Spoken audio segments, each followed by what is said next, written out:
Good afternoon. I welcome you to the Ministry of Foreign Affairs of the Russian Federation Press Center, our weekly briefings. We have Russian foreign correspondents with us. We start with the schedule of Russian Foreign Minister Sergei Lavrov. On March 24th, a meeting of the Board of Trustees of the Gorchakov Public Diplomacy Support Fund will be held under the chairmanship of Russian Foreign Minister Sergei Lavrov. The participants will sum up the results of their activities in the 24th year and approve the direction of work for the next 26th year. This structure, let me remind you, was created in 2000 in accordance with the decree of the President of our country to support public diplomacy, promote the participation of the domestic non-governmental sector in international cooperation, and involve its institutions in the foreign policy process. Under the auspices of the Foundation, scientific and educational programs are conducted annually for young international experts from Russia and the CIS countries. Other states are assisted in organizing conferences, round tables, expert meetings, including to bring Russian approaches to solving key problems of world politics to foreign partners. On the 26th of March, the Minister of Foreign Affairs of the Russian Federation, Sergei Lavrov, is scheduled to meet with one of the key figures of the Cuban top leadership, Chairman of the National Assembly of People's Power, and the State Council of the Republic of Cuba, Esteban Lasso Hernandez. He will arrive in Russia at the invitation of the State Duma of the Federal Assembly of the Russian Federation, in the spirit of close relations of strategic partnership, regular trusting dialogue, and friendly contacts between the head of the Russian Foreign Ministry and Los Hernandez. Issues on the state of prospects for the development of bilateral cooperation, the promotion of trade, economic, scientific, technical, cultural, and humanitarian cooperation, the implementation of priority joint projects in the material sphere will be discussed. The parties will consider key topics on the international agenda, with an emphasis on the inadmissibility of interference in the internal affairs of sovereign states, and the non-recognition of illegal restoration pressure through illegal sanctions, to punish so-called objectionable governments. There are also issues of increasing cooperation between the two countries on multilateral platforms. And now we turn to the current international agenda. Of course, I want to start the situation around Ukraine, and not only with our usual, literally step-by-step disassembly of this situation, but directly with what happened last night. And on the night of the 19th of March, the Kiev regime carried out another deliberate attack with the use of drones on an energy infrastructure facility located in the village of Kavkashaya. This is the Krasnodar territory. This led, and I will explain why I focused on the fact that this is exactly the energy infrastructure.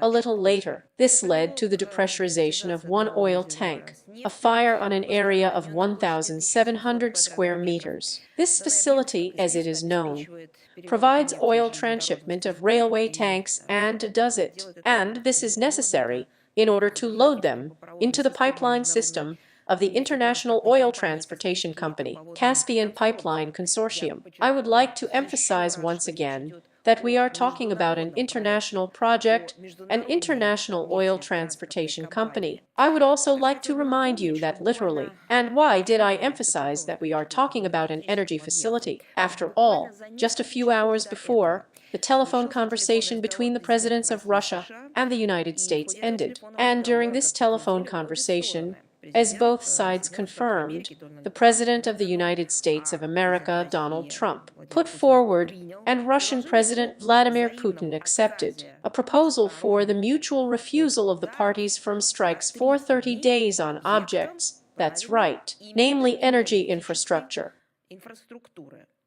Immediately, the President of Russia gave the Russian military the appropriate order to stop these strikes. What about Zelensky and the Kiev regime? They have publicly stated that they accept, and it was Zelensky who did it, that he accepts the initiative to abandon strikes on the energy infrastructure again, and supports the White House's proposal. In fact, as we now see, Zelensky gave exactly the opposite order, not about stopping strikes, but on the contrary, about striking new blows. We are talking about another provocation, specially prepared by the Kiev regime. What is it aimed at? Obviously, to disrupt peace initiatives, including now the disruption of peace initiatives put forward by the President of the United States of America. Zelensky and the Kiev regime have once again violated the understandings reached, thereby confirming their absolute non-negotiability. But we have repeatedly talked about Zelensky's habit that under Biden, under his administration, he could do not just everything, but even more than everything.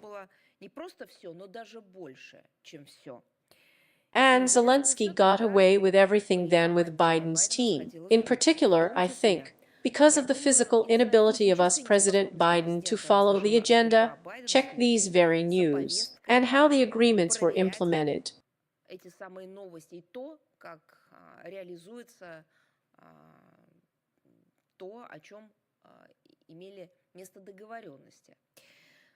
To be honest, it is unknown what Zelensky is counting on now. Is it possible that this style of how he manipulated Biden's team will continue under the current administration?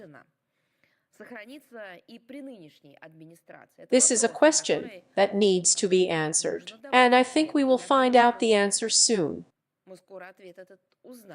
In fact, the terrorist regime on Bankovaya, which has lost all connection with reality, has demonstrated a complete lack of political will for peace, for the settlement of the conflict by diplomatic means. They prove it and confirm it from year to year. As before, he is obsessed with the obsession to inflict defeat on Russia, as they dream there, while actively using methods of terror, as against civilian objects, without sparing civilians.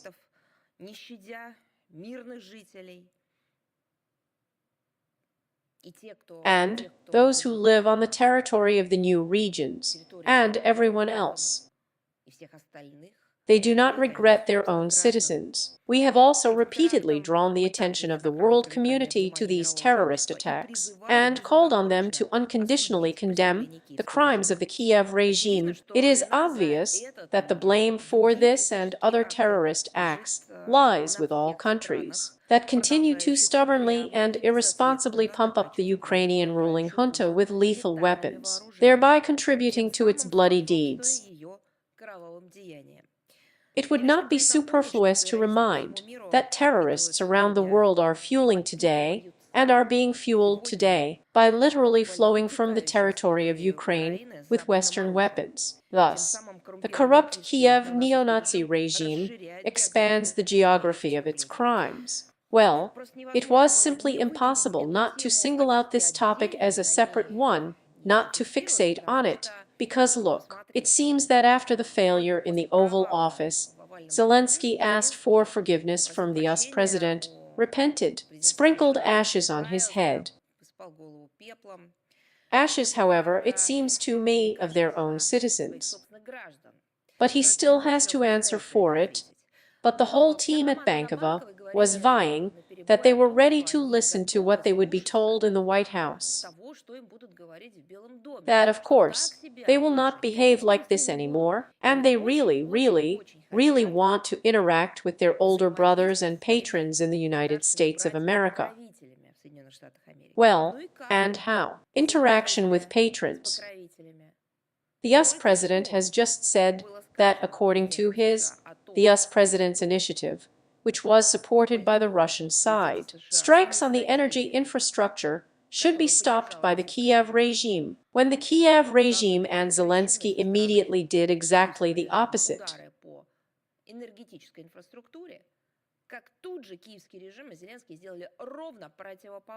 Frankly speaking, I would like to use Western formulations and ask a question. This is a deliberate distortion and non-fulfillment by Zelensky of what the President of the United States of America said, or just Zelensky has lost control over those whom he actually manages. Let them try to answer. Now about other aspects of the Ukrainian crisis. The militants who are led by Bankova do not stop terror against the civilian population and the civilian infrastructure of our country. On the 14th of March, the UPU launched a targeted strike, presumably from Merz on. What is it this time? According to the Museum of Local Lore, which was located and is located in the same Sudza, which was liberated by our troops not so long ago. An employee of the museum was killed. 2 more workers were injured. Having shamefully escaped from this district center, Bandera began to shell it from the territory of the Sumy region, trying to destroy the urban development as much as possible. The Russian armed forces are doing everything to protect the Kursk border area from enemy fire. In the Belgorod region, on March 15th, a woman was injured as a result of dropping an explosive device of a drone on a private house in the village of Dolgaya. In the city of Gubkin, 2 children from the age of 70 and their mother were seriously injured by drones. On March 17th, in the village of Yasny Zori, a bell that detonated mines was seriously injured, a civilian. He lost his foot. In Belgorod itself, an 18-year-old boy lost his arm due to the fall of the wreckage of a downed drone. On the 18th of March, an official bus was blown up by an explosive device in the Krasnoyarsk region. 2 women and a man were injured.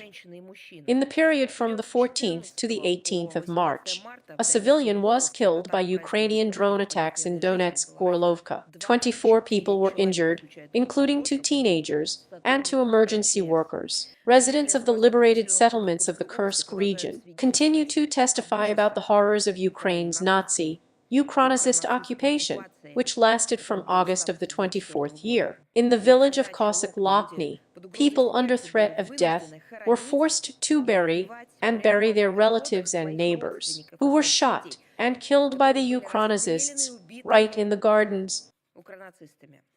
A resident of this village reported the brutal torture and murder of 3 Russian servicemen taken prisoner by the Ukranazis. In the village of Malaya Lochnya, our military found the remains of a murdered young woman with a child. Military officers reported that the body of 27-year-old Nina Kuznetsova was found in the building of the Sigenskaya hospital. She was in the 2nd month of pregnancy at the time of the UPU attack. On the 7th of August of the 24th year, she tried to evacuate by car with her young son and mother. In another car, her husband was driving, who witnessed the shooting of a car with his relatives by the Ukranazis. His wife and child were injured. The unconscious Nina was taken by the head of the family to this very hospital. He left her to the doctors. "I couldn't come back." A resident of Sudza reported cases of rape by mercenaries of a minor girl and a 73-year-old pensioner. In this district center, during the occupation of the armed forces of Ukraine, people died of hunger, cold, and diseases. Another citizen told about the burial of at least 34 local residents in the neighborhood of his house. Unfortunately, this is not a complete sad list of victims of the terror of the Kiev regime on our land. The law enforcement agencies of our country and Russia conduct thorough documented investigations. They collect and document the testimony of civilians about the crimes of the UFU militants and mercenaries.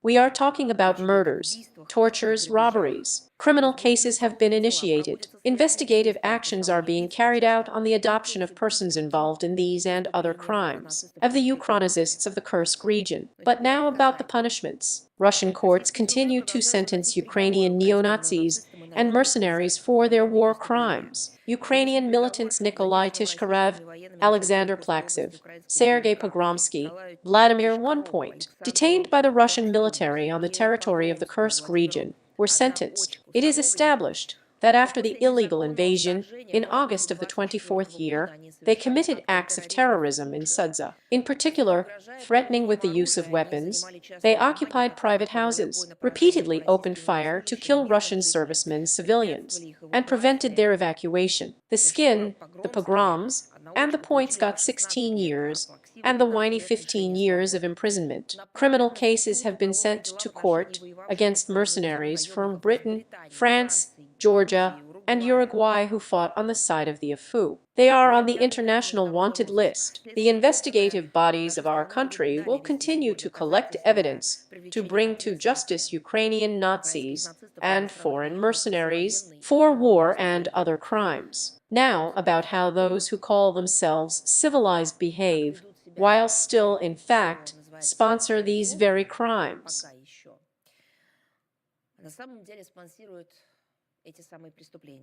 London is trying to force the formation of a certain, as they call it, peacekeeping contingent, and to this end, on March 15th, British Prime Minister Keir Starmer convened the second summit, in video conference mode, as they called it, a coalition of willing, a powerful name, of course. They come up with MEMS in ICE.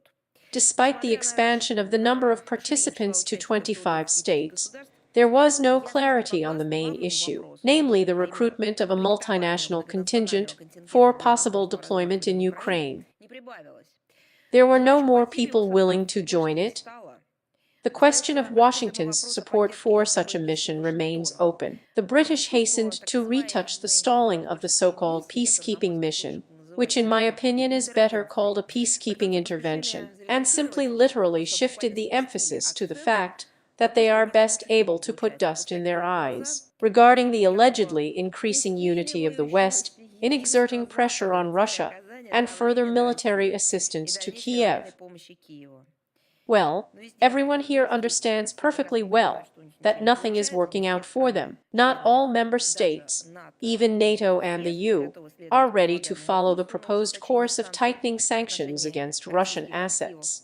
That is, to openly embark on the path of banal theft, because they understand that otherwise they get into the register of bandits themselves, no longer indirectly, no longer provocatively, but literally declaring themselves that they are thieves. They also have certain problems with the supply of weapons. In Europe, they are already openly talking about the depletion of their own arsenals. Now, about the rearmament program of the European Union countries. As part of the EU's recently announced program for its own immediate rearmament, steps are being taken to further increase military assistance to Ukraine. The question is asked, of course, by the head of European diplomacy, as it were.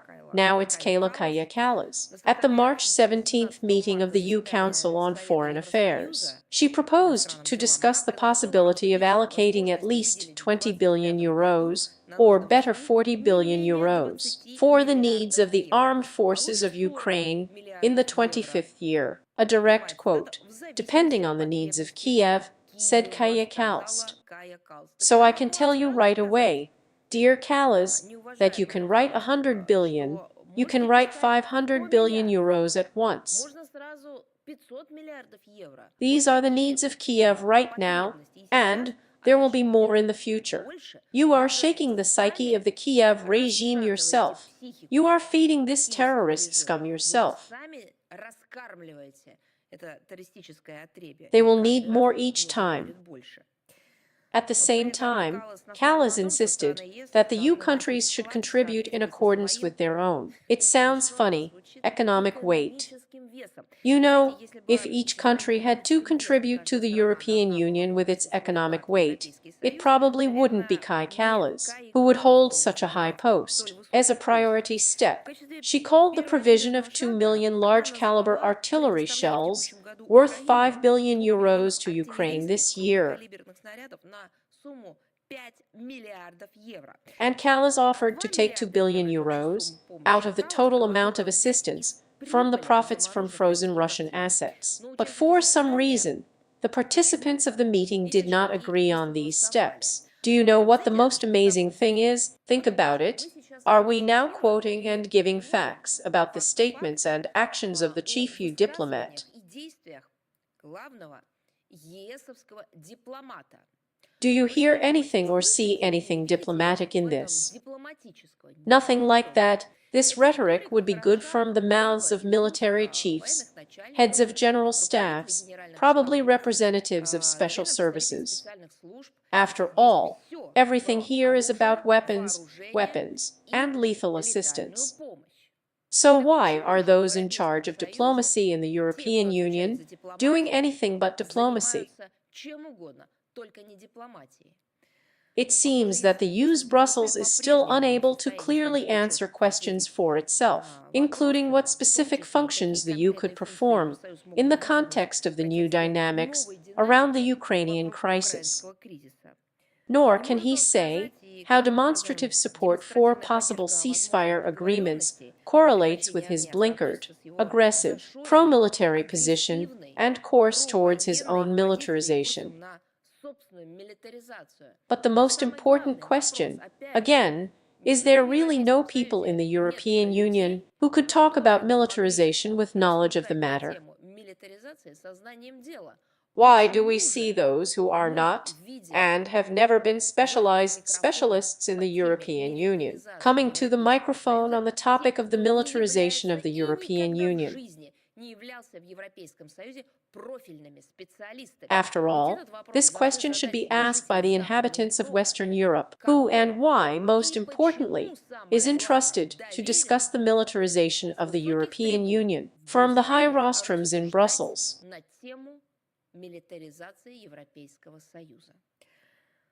Here Macron made another anti-Russian statement on March 15th, arguing on the topic of sending these same peacekeeping troops to Ukraine. He stressed that if Ukraine, which seems to be a sovereign state, decides to invite allied forces to its territory, then, according to Macron, it is not for Russia to decide whether it is permissible or not. He interpreted the warning of the Russian leadership of the unacceptability of the appearance of Western contingents in Ukraine as evidence of Moscow's alleged insincerity in achieving peace. He even went so far as to call Russia a direct, quote, an existential strategic threat. Then, it is necessary to name, probably, what state Macron himself and those he represents are in, if we are an existential strategic threat to them. At the same time, he forgot to inform about Paris' plans to continue military assistance to the Kiev regime, primarily due to the speedy satisfaction of its requests for the supply of air defense systems, ammunition, and drones. And, by the way, the possibility of sending additional Mirage fighters is also possible. One gets the impression that in their painful dreams to win either a victory, as they formulate it, or a strategic defeat, or some kind of defeat, to gain some kind of upper hand there. I do not know. They formulate it all differently. But now there is a feeling that in these unrealizable dreams by the hands of Ukrainians, the French leader has long lost his sense of reality.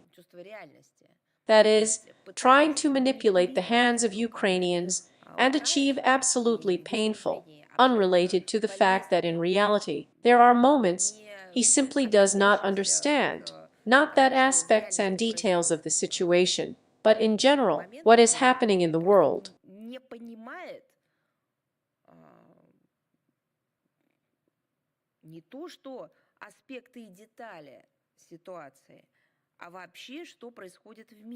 We have repeatedly said that in Ukraine, the use of so-called peacekeepers in practice would mean a foreign military intervention with the aim of further escalation of the conflict. This could significantly increase the risk of a direct clash between the North Atlantic Alliance and Russia. But just to the question of his statements, when he says there that Russia allegedly has no right to decide,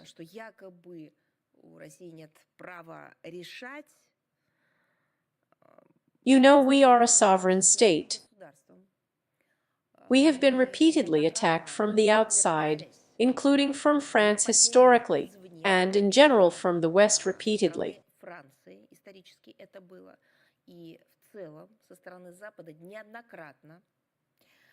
We, both as a sovereign country and as a country that has repeatedly suffered from Western barbarism, have the right and will decide for ourselves how to ensure our own security.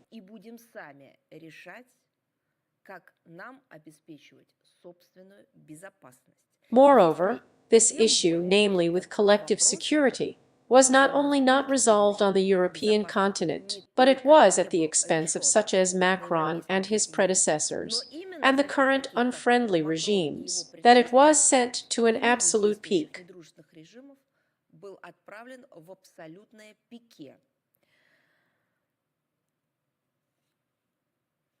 And, of course, Zelensky's statements on the militarization of Europe were not without their consequences. Who better than him to know how to ensure security?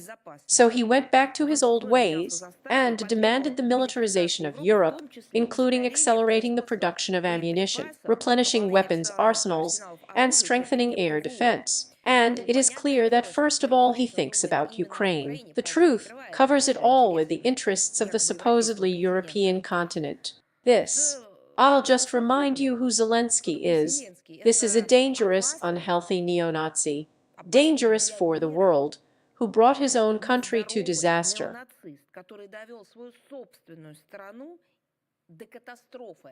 And he just brought the Ukrainian people to the grave in the truest sense of the word.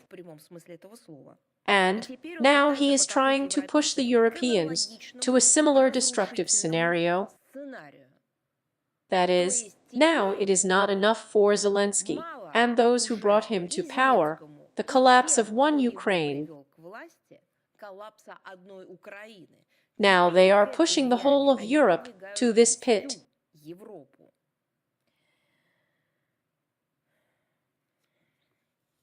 Look at this. On March 14th in Odessa, one of the organizers of the participants in the brutal massacre of dozens of innocent residents of Odessa in the House of Trade Unions was shot dead. Do you remember the tragedy of the 2nd of May of the 14th year? A neo-Nazi of the right sector, Demilitarization, was shot dead. I'm not going to say what kind of trash they are. You can see for yourself.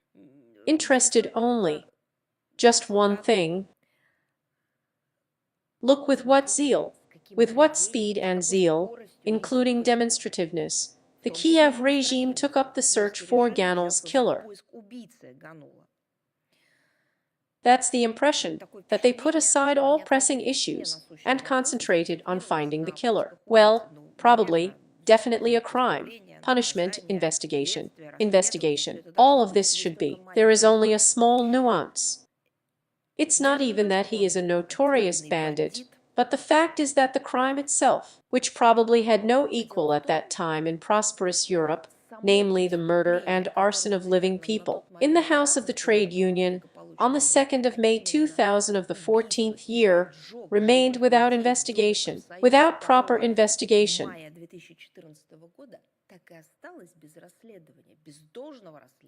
Moreover, after all, the investigation itself, its progress, and any attempts to get to the truth were not just hindered by the Kiev regime, but everything was done by the official Ukrainian authorities, so that, in principle, even information about this would not get a move. Interesting, right? And I remind you, because the true perpetrators of the tragedy in Odessa on May 2nd of the 14th year did not receive a fair punishment.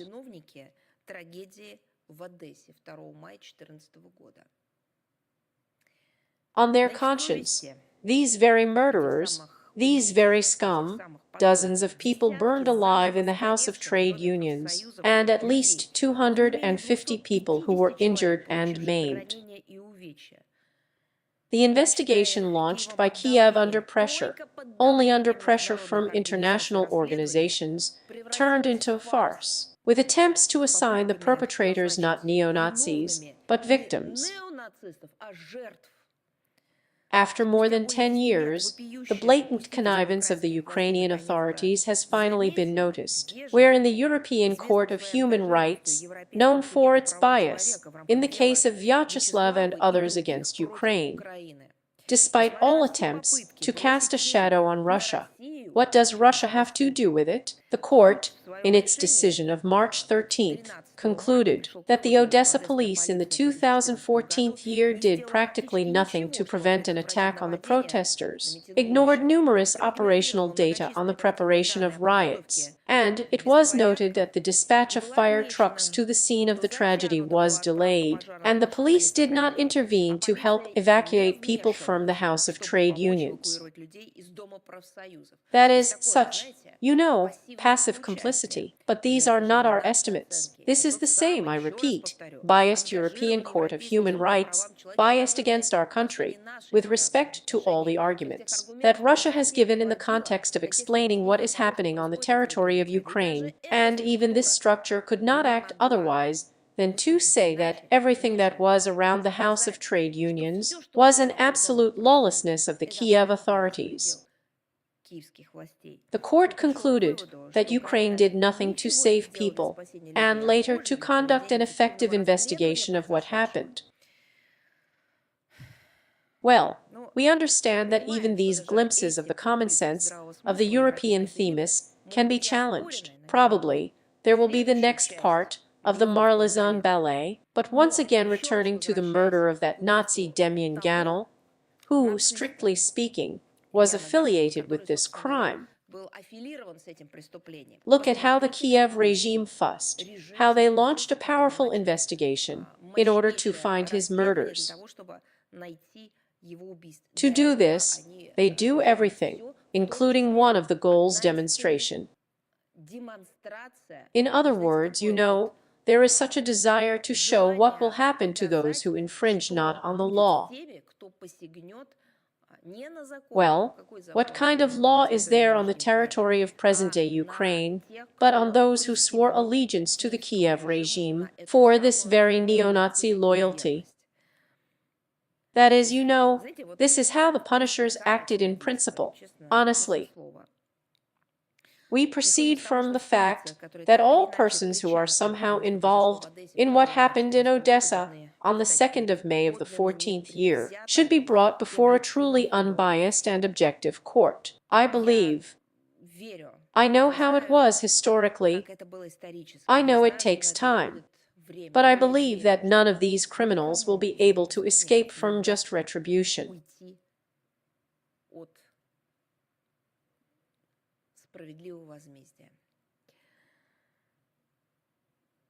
Much of what we talked about today will be discussed later, because there are a lot of materials on the situation around Ukraine today. All of this, and all of the above facts, once again confirm the relevance of a special military operation to denazify, demilitarize Ukraine, eliminate threats emanating from its territory, and they will be fulfilled, as the Russian leadership has repeatedly stated. Look, the ban on the Russian language is just a visiting card of neo-Nazis, and what is happening on the territory of Ukraine is simply an unprecedented deprivation of people of their legitimate rights in the humanitarian sphere. The Kiev regime consistently takes steps to erase the identity of the Russian people, to make them forget their language, culture, history, religion, and it is through this prism that the bill registered in the Verkhovna Rada on March 11th of this year should be considered, which is called as follows: on amendments to some laws on the use of language in the educational process. This law is for the purpose, direct quote, of creating a Ukrainian-speaking environment. So, this law prescribes students and teachers to communicate on the territory of an educational institution only in Ukrainian, both in the classroom and outside of school time. Well, this one has been seen somewhere, maybe heard about something like that. But only when we talk about the times of the Third Reich. That's how it was. Only it seems to me that they have not yet gone so far legislatively or dug so deep, and their followers in the 21st century went where I don't think anyone else has gone. They are trying to legitimize this very neo-Nazi entity literally through the relevant laws. The only relaxation in this law is made for persons who receive education in educational institutions, where there are classes or groups with instruction in the languages of national minorities, which are the official languages. Well, now you probably say in Russia, yes, there is no European Union. Here, those who study EU languages will be given the right to use the language of the corresponding national minority, along with the Ukrainian language in lessons and recess. To be honest, I don't know what national minorities we are talking about, but it all looks absurd together. Now, as for the Russian language, the bill specifically stipulates that private schools that have the right to choose the language of instruction cannot choose the language of the state, as it says there, recognized by the Verkhovna Rada as a state aggressor or state occupier, but this is classic segregation. I would like to remind you that deputies have already come out with a similar initiative in October of the 24th year. Then it was not implemented, but it did not stop the fighters completely Russian in the Rada.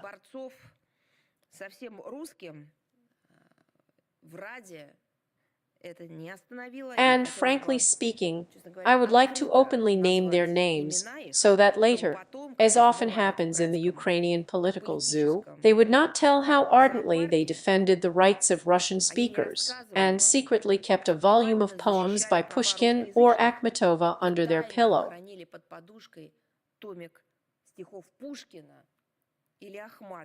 So, the authors of this very bill are designated in the Rada 26 deputies.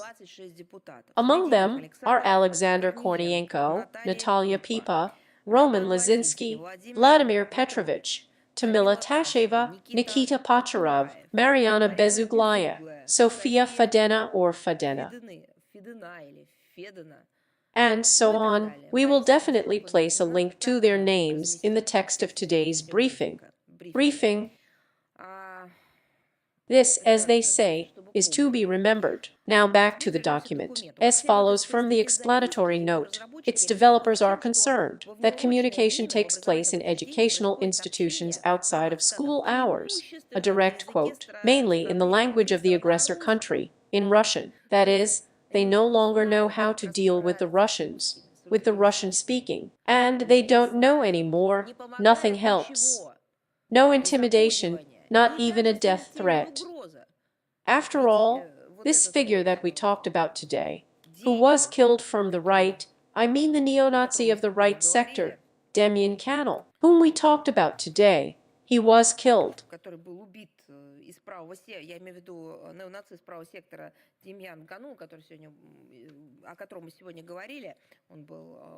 After all, he became famous precisely for the fact that they literally tracked down Russian speakers in Odessa and treated them. And despite this, children are still brought up in Russian. Children speak Russian and do not give up their roots, their history, or their true values.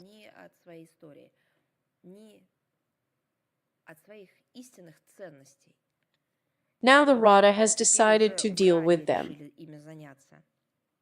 because according to the authors of this monstrous bill, it threatens the security of the state of Ukraine. In other words, it is not Zelensky who invented this most monstrous, the most terrible violent mobilization in Ukraine. It is not he who threatens them. Russian language. What kind of state is this if its security is threatened by children who speak their native language? As they say, if monuments interfere with you, the names of cities, if they interfere with you, if street names interfere with you, or the language spoken by the people around you interferes, you are clearly building a state on someone else's territory. This fully applies to the Kiev regime.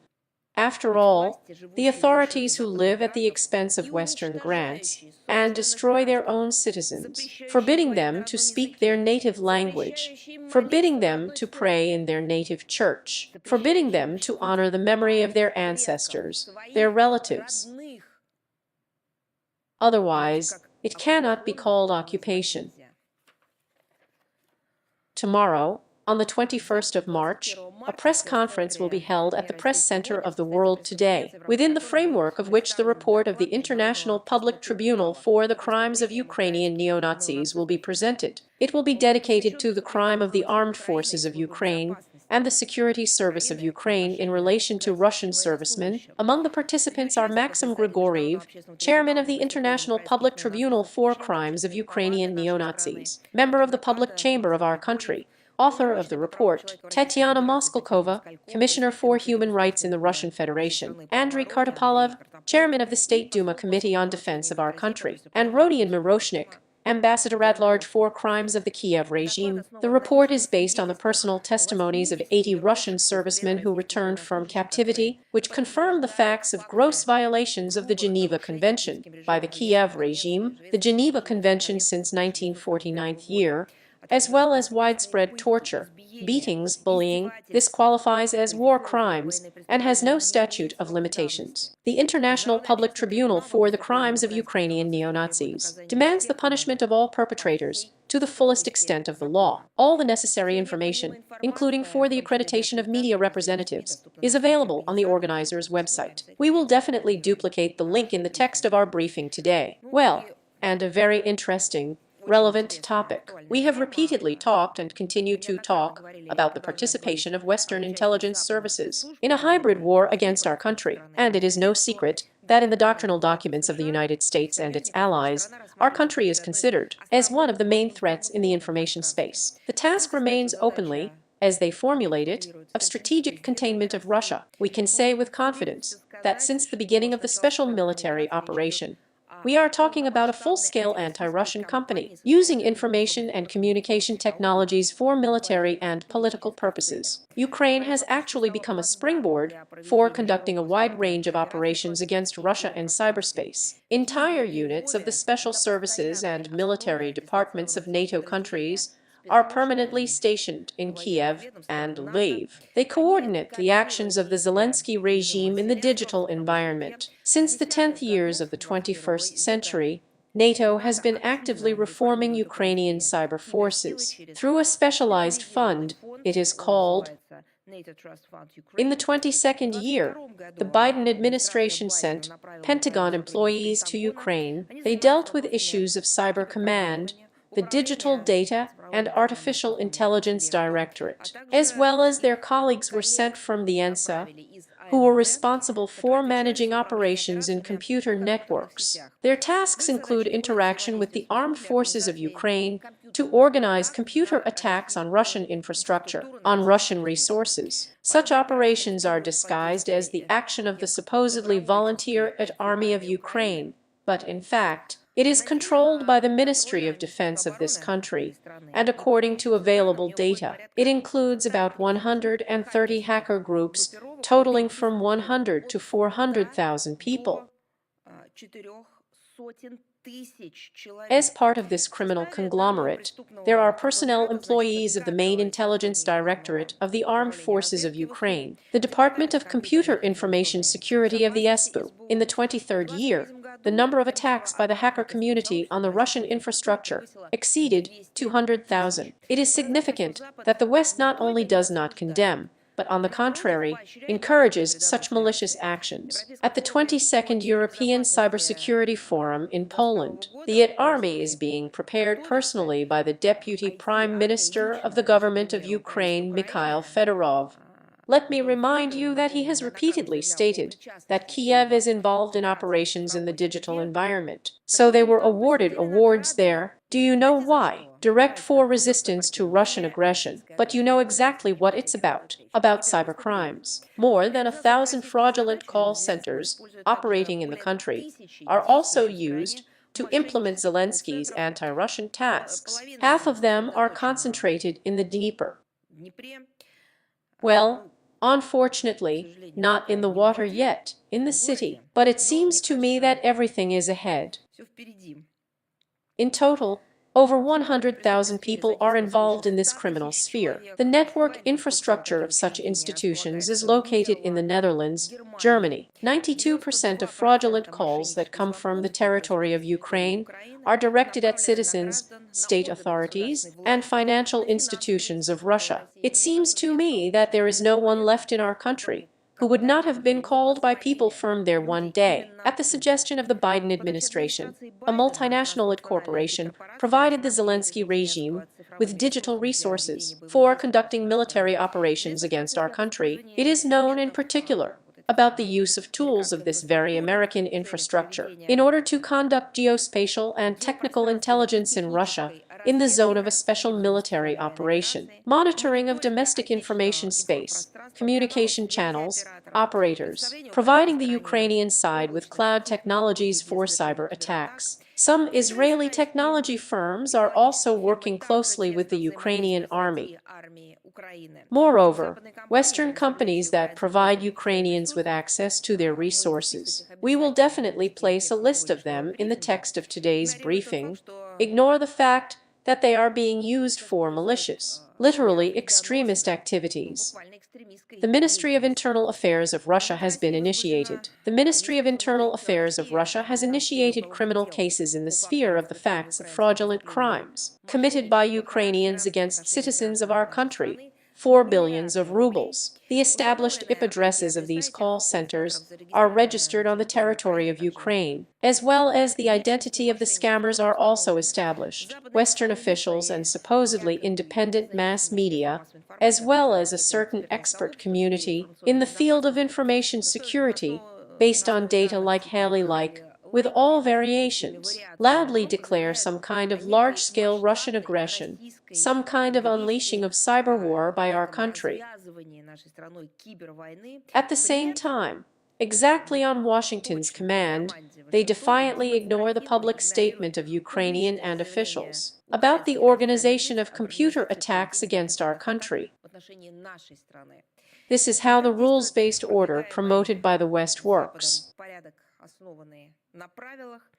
This approach allows Westerners to carry out any actions they consider necessary in the global information space, arbitrarily identify, record literally the guilty, apply measures of influence to them, and not see those who are really guilty.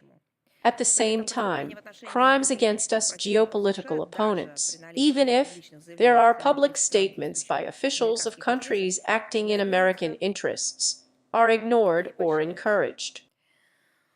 From Germany. The 18th of March is a special date. The German Bundestag has decided to lift the restrictions on government borrowing that have existed so far and approve multi-billion-dollar spending on arming the Bundeswehr. What is there? What is it about? If we speak in simple words, on the transfer of Germany to the rails of forced militarization. Doesn't remind anyone of anything. I think it reminds me. The haste and unscrupulousness with which it was adopted became a clear evidence of the rabid anti-Russian course of the ruling circles of Germany. There is another reason, the economic collapse. The complete collapse of the German policy regarding the implementation of the goals and objectives that were set for many years ahead in the economy, finance, industry, trade, and production.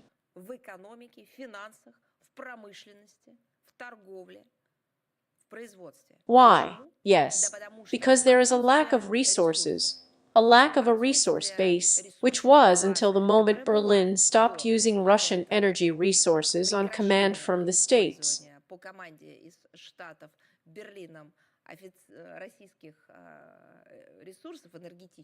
So their absence today does not allow them to develop at the pace they expected and under which they built their economy. But this most intra-economic German collapse leaves them no other chance but to return to what has been verified by the history of militarization. They really forget what it all led to. There have been many times to the colossal absolute collapse of the country, but apparently the rewriting of history makes itself felt. They forgot her. The candidate for the post of Chancellor, the chairman of the CDU-CSU Friedrich Merz, launched into a discussion in the Bundeswehr, absolutely unsubstantiated, allegedly unleashed by Russia in the war against Europe.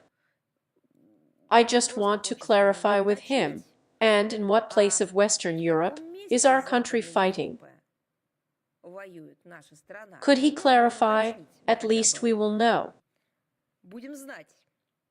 He talked about the mythical Russian attacks on industrial, even energy facilities of European countries.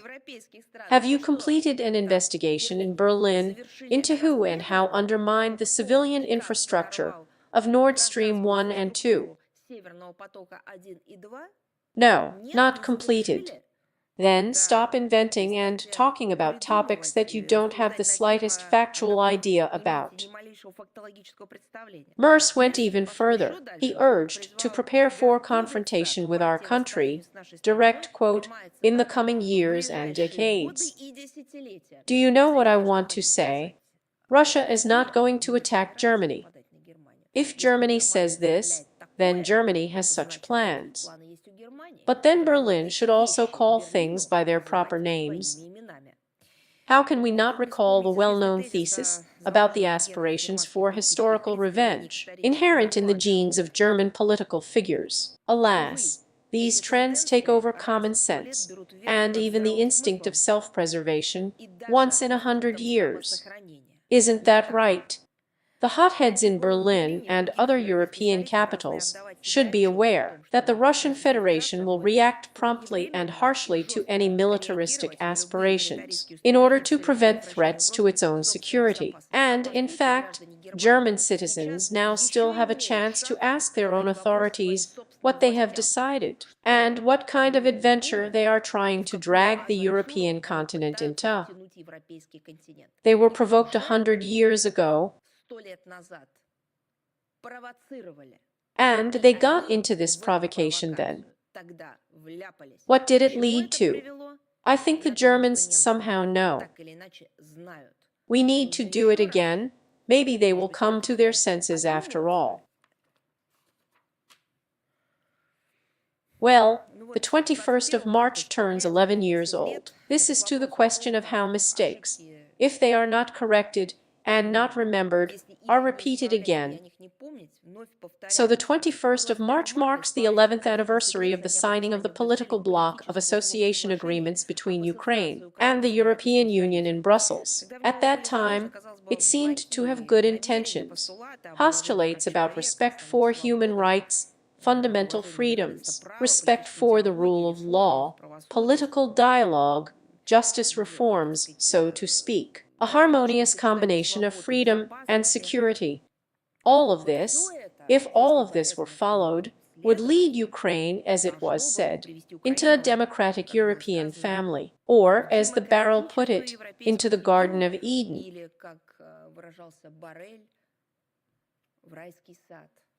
So today the European Union can be called anything but a Garden of Eden, according to a number of European politicians. It is increasingly turning into a zone of lawlessness, lack of freedom. Therefore, any maxims on the topic of Ukraine's rapprochement with the European Union on the basis of common neoliberal, rejecting any truly independent point of view of quasi-values, as well as an attempt to summarize their interaction on this basis, are extremely cynical by definition, but very accurately reflect the true attitude of the European Union and the Kiev regime to the institution of human rights itself. And I would also like to remind you that, in accordance with the association agreement of the European Union with Ukraine, the observance of human rights, democratic principles, and fundamental freedoms was intended to become, to quote directly, the basis of the domestic and foreign policy of both sides. On which side are human rights respected? On the other side, beyond which Ukraine begins, or on the other side, beyond which the European Union begins.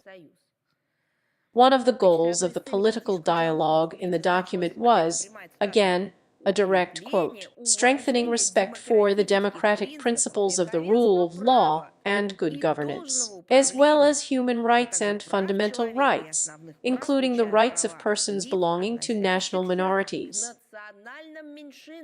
This was stitched into the agreement that was signed at 20 March 21st, 11 years ago. Tell me, please, is any of the above observed by someone in Ukraine?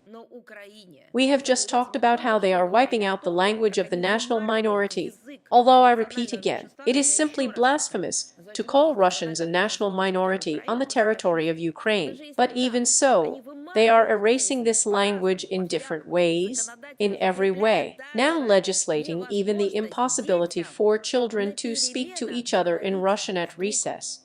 And at the same time, 11 years ago, they swore eternal fidelity to the rights of national minorities to the European Union.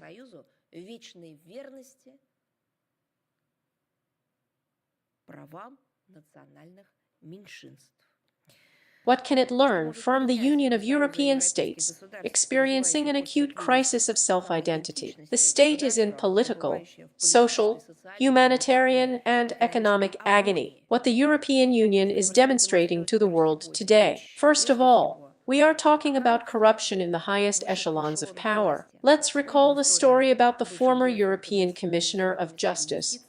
His lottery tickets for hundreds of thousands of euros in cash, about the suitcases of individual MEPs stuffed with money, about their own islands in the Mediterranean, about the dominance of lobbyists in European structures, at the behest of which, by the way, Brussels makes unpopular political decisions.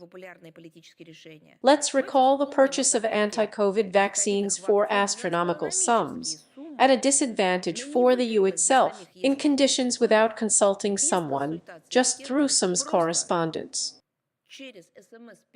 Well, that's what Ursula von der Leyen did. All of this has long been the hallmark of the European Union.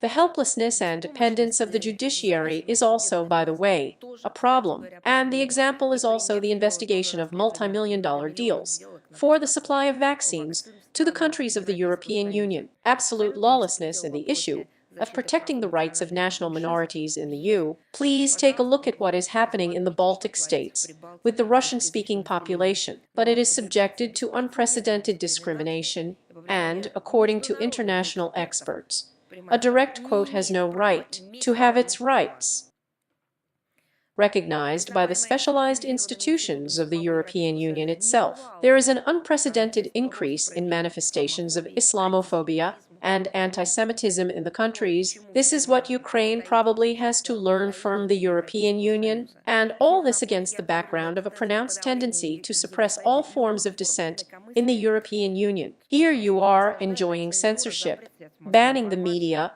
controlling journalists, the information field, canceling, by the way. Now the election results.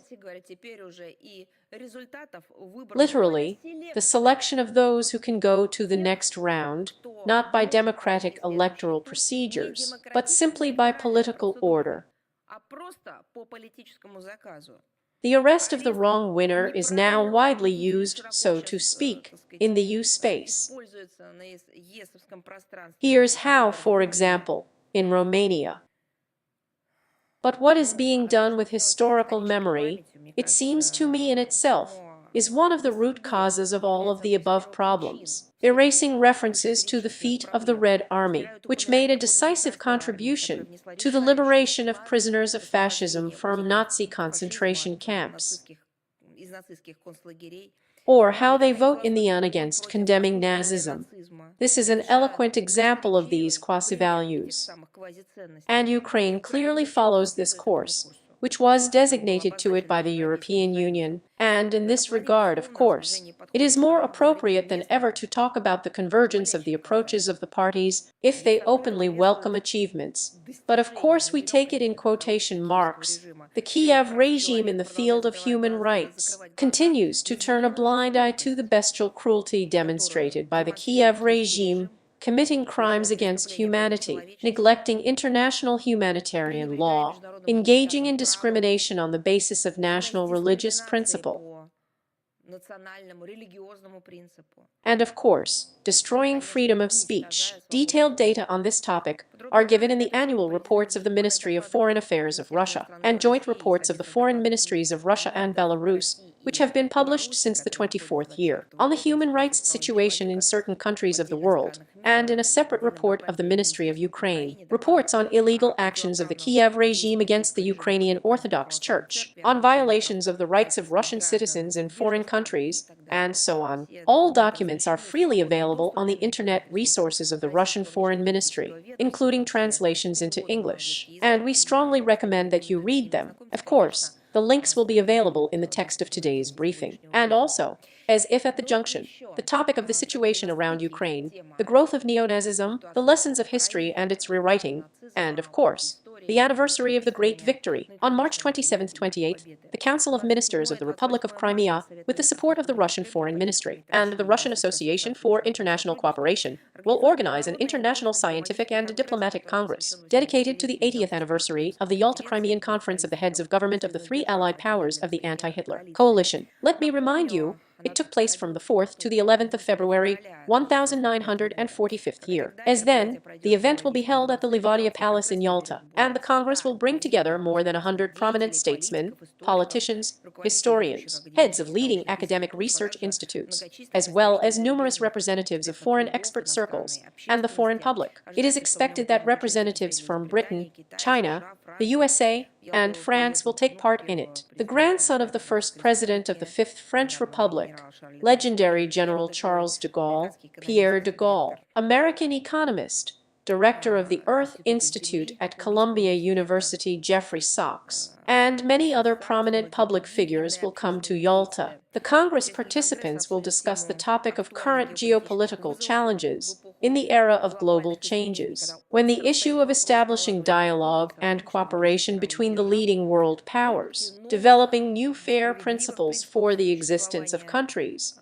powers, states, is acute. The role of Russia, the formation of a new world order in the transition from unipolarity to a polycentric world. It was the events of the spring of the 14th year, namely the return of Crimea to Russia, that gave a powerful impetus to the revision of the old system of global governance, strengthening the civilizational centers that are gaining strength, advocating equality for the sovereignty of states and peoples. In the current geopolitical situation, this event presents a unique opportunity, taking into account the basis of the conference of 1945th year, to analyze the prospects and mechanisms for the formation of a new world order. And of course, we invite representatives of the Russian and foreign mass media to cover this event. We also had questions about the current situation in Yemen. On March 15th, as you know, the US president announced the start of a large-scale military operation against the Yemeni Ansar Allah movement in order to force them to stop attacks that undermine, as it was formulated, the safety of international navigation in the Red Sea. Over the past few years,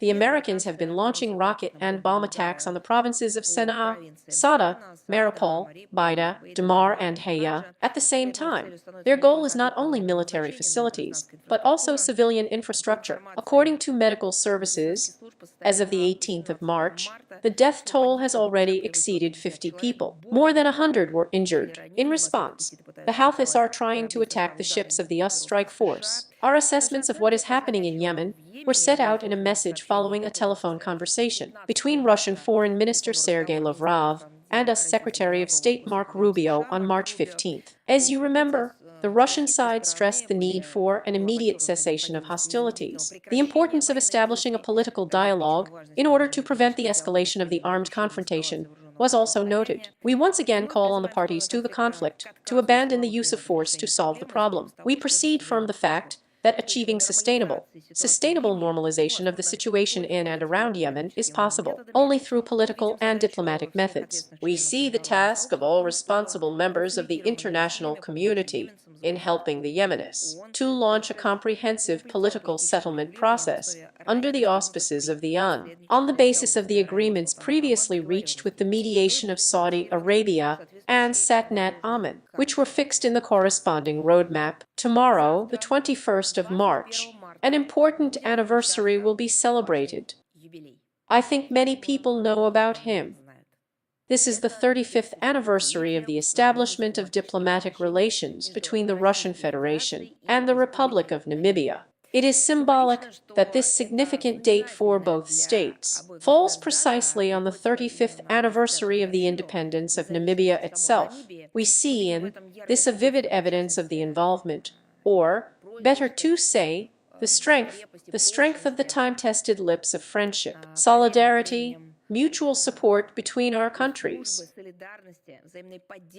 In 1990, this day was the culmination of the heroic struggle of the Namibian people, who did not want to put up with the oppression of colonialism, apartheid for their self-determination. The Declaration on Granting Independence to Colonial Countries and Peoples was adopted by the General Assembly in 1960 on the initiative of our country's grief, as a powerful incentive to achieve the goal of creating its own state. Moscow was one of the first to extend a helping hand to the Namibians, under the leadership of the People's Organization of Southwest Africa. In the national liberation movement, in the period from the 60s to the 80s, the Soviet Union provided military, financial, informational, organizational support to the People's Organization of Southwest Africa. In 1987 year, a representative office of the People's Organization of Southwest Africa was opened in Moscow. She led Namibia through the most difficult stages of gaining independence, formation, strengthening of statehood, and to this day, this party confidently maintains the status of the country's leading political force. The national elections in November last year were clearly demonstrated. They won a convincing victory of the People's Organization of Southwest Africa.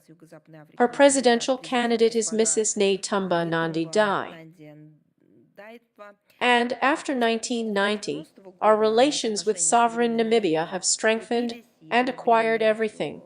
And they continue to acquire an increasingly multifaceted character. Constructive and trust-based political and diplomatic dialogue has been institutionalized, or has become even more solid. A high level of cooperation has been achieved at the UN and other international venues, and significant experience has been accumulated in mutually beneficial business partnerships in various fields. This was largely facilitated by the mechanism of the Intergovernmental Russian-Namibian Commission on Trade and Economic Cooperation. Let me remind you that the winning Nandi-Ndaitwah was the co-chairman for many years. She takes office as head of state tomorrow.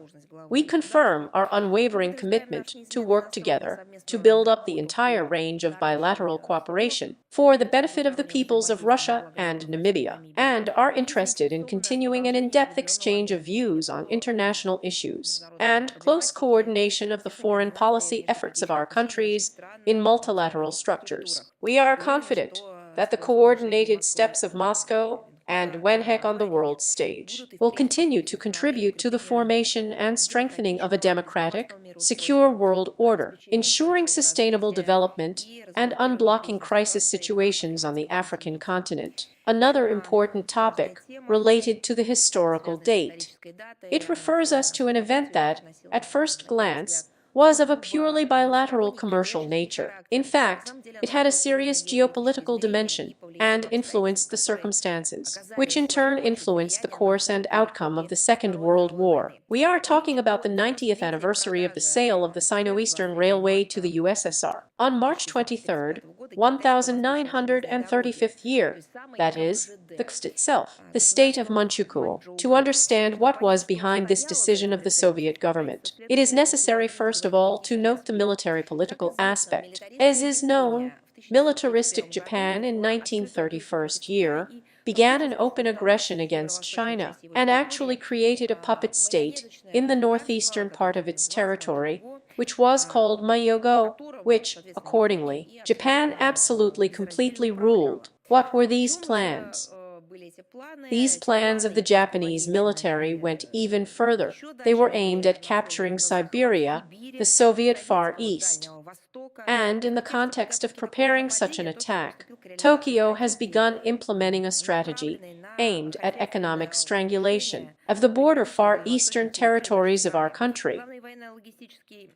The main military logistics artery that provides connections to the neighboring regions of China was the Chinese Eastern Railway, which was built by the Russian Empire in 1903 year and was owned by the Soviet Union. Regular sabotage and provocations were organized against the railway, with the direct participation of the Japanese.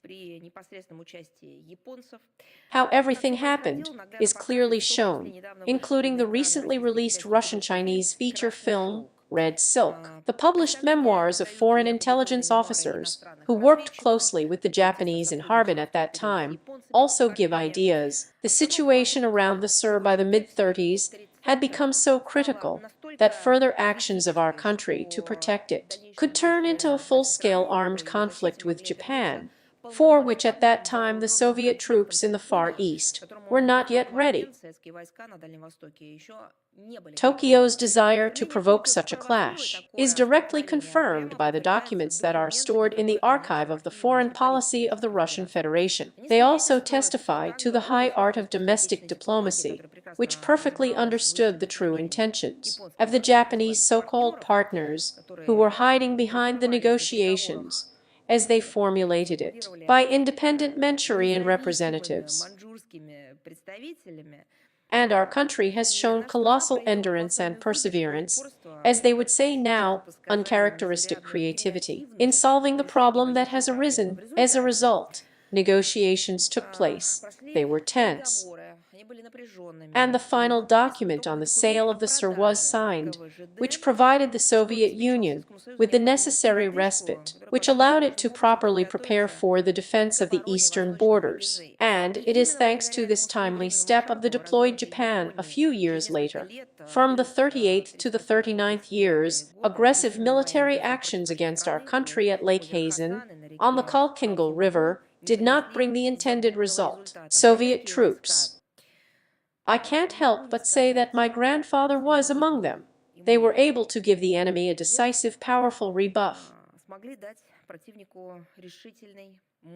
Let me make this a lyrical digression. After all, the 80th anniversary of the victory, it is impossible not to pay attention to one more important aspect. Archival materials vividly show the unacceptable, if not savage, barbaric methods of the Japanese emissaries of Manchuria. On the direct instructions of these inhumans, reprisals were carried out against Soviet citizens, primarily employees of the SIR, as well as against emigrant circles sympathizing in our country, including these very crimes include torture and murder. By the way, we are preparing a special section, a special section of declassified materials on this story. In the near future, we will post it on the website of the Ministry of Foreign Affairs. Among these documents, it will be possible to find and familiarize yourself with documents that cause obvious direct associations with modernity. And in general, everything that I have just said about that period, look at how it goes in parallel with current events. There will also be information about Japan's attempts, together with the Polish government of that time, to financially and in other ways support the nationalist Ukrainian movement, in order to organize an uprising in the west of the Soviet Union and destabilize the domestic political situation, in the event of Moscow declaring military mobilization. And on the eve of the 80th anniversary of the Great Victory, the defeat of militaristic Japan, we will continue to work to uncover the historical truth, to counteract the efforts of some states, aimed at falsifying key events of the past, distorting the prerequisites for the course of the outcome of the Second World War. Another anniversary is the 24th of March. The world community, that is, the part of it that knows history and has not lost the concept of justice and humanism, will remember the 26th anniversary of the beginning of NATO's aggression against Yugoslavia by attacking a sovereign country.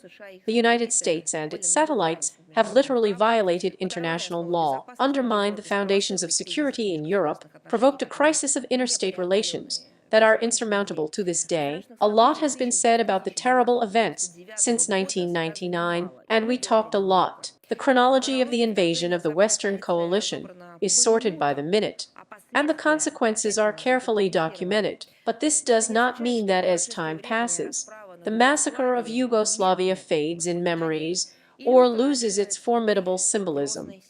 How many NATO allies do not urge to forget the past or turn the page, as they like to say? The memory of that bloody spring lives in the Serbian people. The so-called NATO humanitarian intervention is a model of modern barbarism. By the way, this is also a sample of the so-called rules-based world order. This is a sample of what this rules-based world order is stitched with, namely a baseless belief in one's own superiority. Even before the attacks on the Serbian Republic of Yugoslavia, Western propaganda was turned on at full capacity. For what? To make the Serbs feel guilty, to inspire them with the perception of bombing as a literally deserved lesson. NATO presented the case in such a way that, together with ammunition filled, as we have repeatedly stressed, with combined uranium, which then caused an explosion of oncological diseases in the region. So it should be emphasized that all this brings the values of freedom and democracy to the Balkans. These values of freedom and democracy are such that even the Italian servicemen, who then served in the ranks of NATO, and fell into the zone of infection as a result of the bombing of charges with combined uranium, still cannot achieve justice, so that they are compensated for the costs of treatment.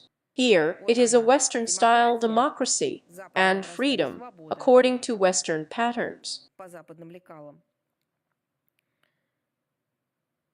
You know what I still call thousands of Yugoslav civilians killed in the West, including 89 children.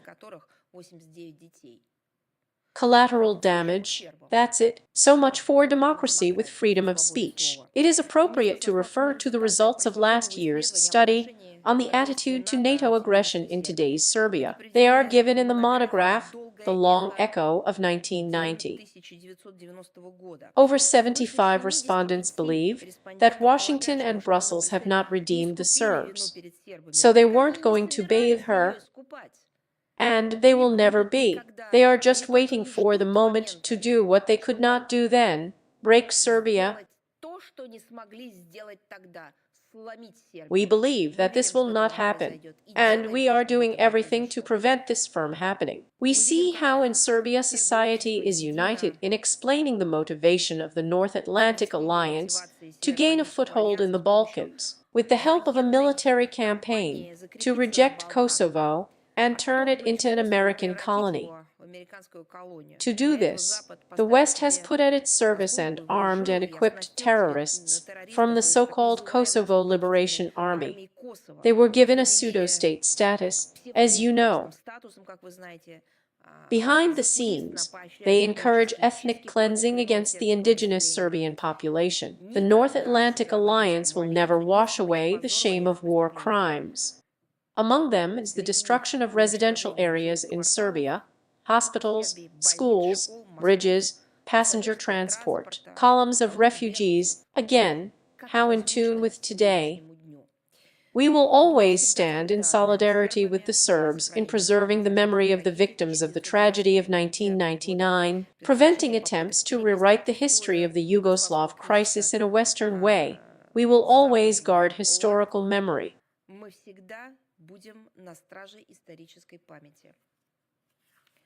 And one more announcement. The acceptance of applications for the National Award in the field of Future Technologies Challenge has begun. It will last, the collection of applications.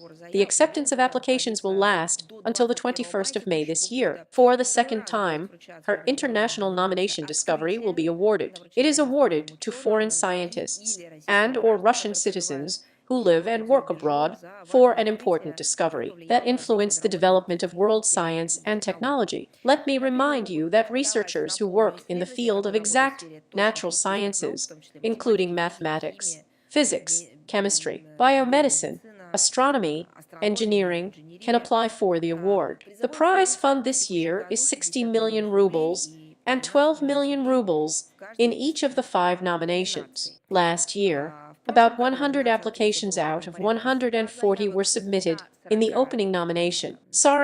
From 34 states, then applications from 34 states. The mission of the award seems to be well known to me, but I repeat, it consists in the desire to form among the representatives of the younger generation a desire to connect their lives with science, and of course, We welcome the efforts of the Challenge Foundation for the Development of Scientific and Cultural Relations, which is the author of this initiative, to develop scientific diplomacy for the benefit of the world process. As always, Russia has advocated, and will continue to advocate, the strengthening of an equal and mutually beneficial international dialogue in the field of science, which remains the main tool for responding to modern global challenges and the basis for the progress of all mankind. And of course, we invite all talented, ambitious scientists from different countries, from all over the world, to take part in the competition, and we hope that the most worthy ones will receive the prize. And detailed information can be found on the awards website. The link will be necessarily available in the text of today's briefing. And I am ready to answer your questions. Is the International Life magazine with us? Hello, Maria Vladimirovna. We were just talking about Serbia. And in this vein, the question of those riots. Those demonstrations that have been taking place in Serbia for several months since last autumn. That's how much, in Russia's opinion, these demonstrations and the situation are fueled by Western structures.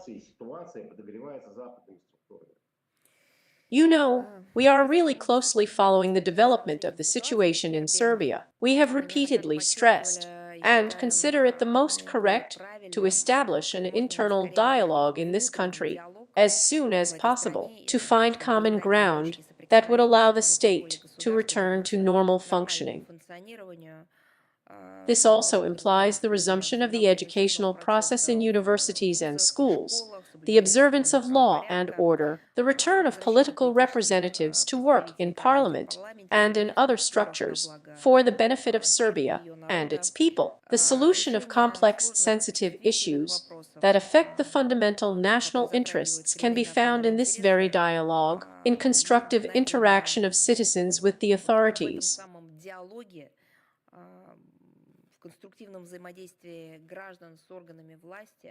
And we hope for the soonest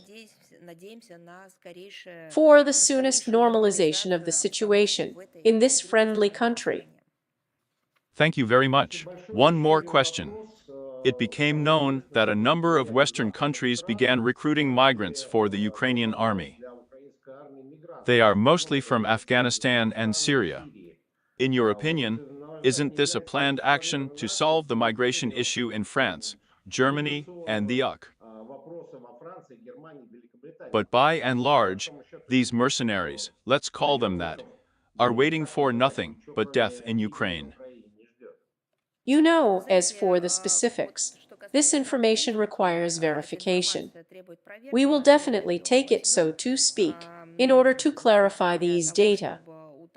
Another thing is that it is well known that many soldiers of fortune and the countries of the European Union are really fighting in the ranks of the armed formations of the Kiev regime, and it is also no secret that many of the so-called mercenaries or volunteers from the Kiev regime fighting, in fact, are military personnel or employees of Western intelligence services. And the Ministry of Defense of the Russian Federation has repeatedly voiced data on mercenaries staying in Ukraine.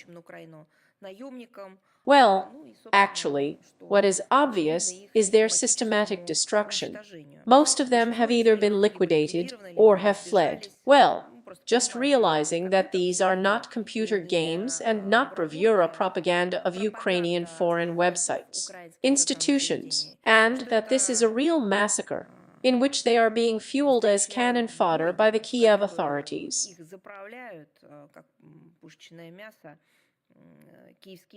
And we have repeatedly, as you know, drawn attention to the fact that Ukrainian diplomatic missions around the world, well, first of all, probably in the West, in Western countries, with the connivance of Western regimes, and sometimes with the active participation of Western authorities, are recruiting these very mercenaries.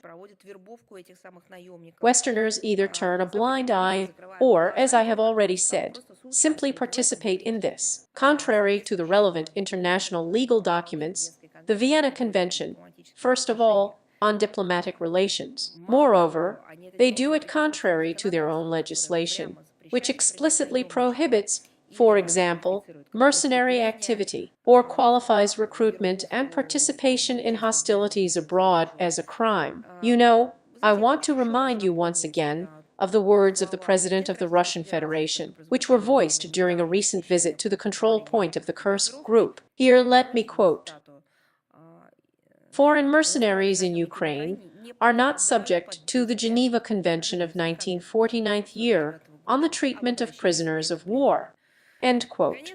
Vladimir Putin, with all the consequences that follow for them, these mercenaries, they should understand this well. I think they understand. And as for the first part of the question, we will just clarify. Thank you for drawing our attention. Thank you very much. One more question. Yes. Please, of course. Also about Europe. The European Commission recently published a white paper on European Defense Readiness 2030. How would you comment on its content? You know, presented. In principle, I have already talked about this today. This sonorous name is the roadmap for the transfer of the S economy to military rails. It seems to me, is nothing more than the forced militarization of the European Union.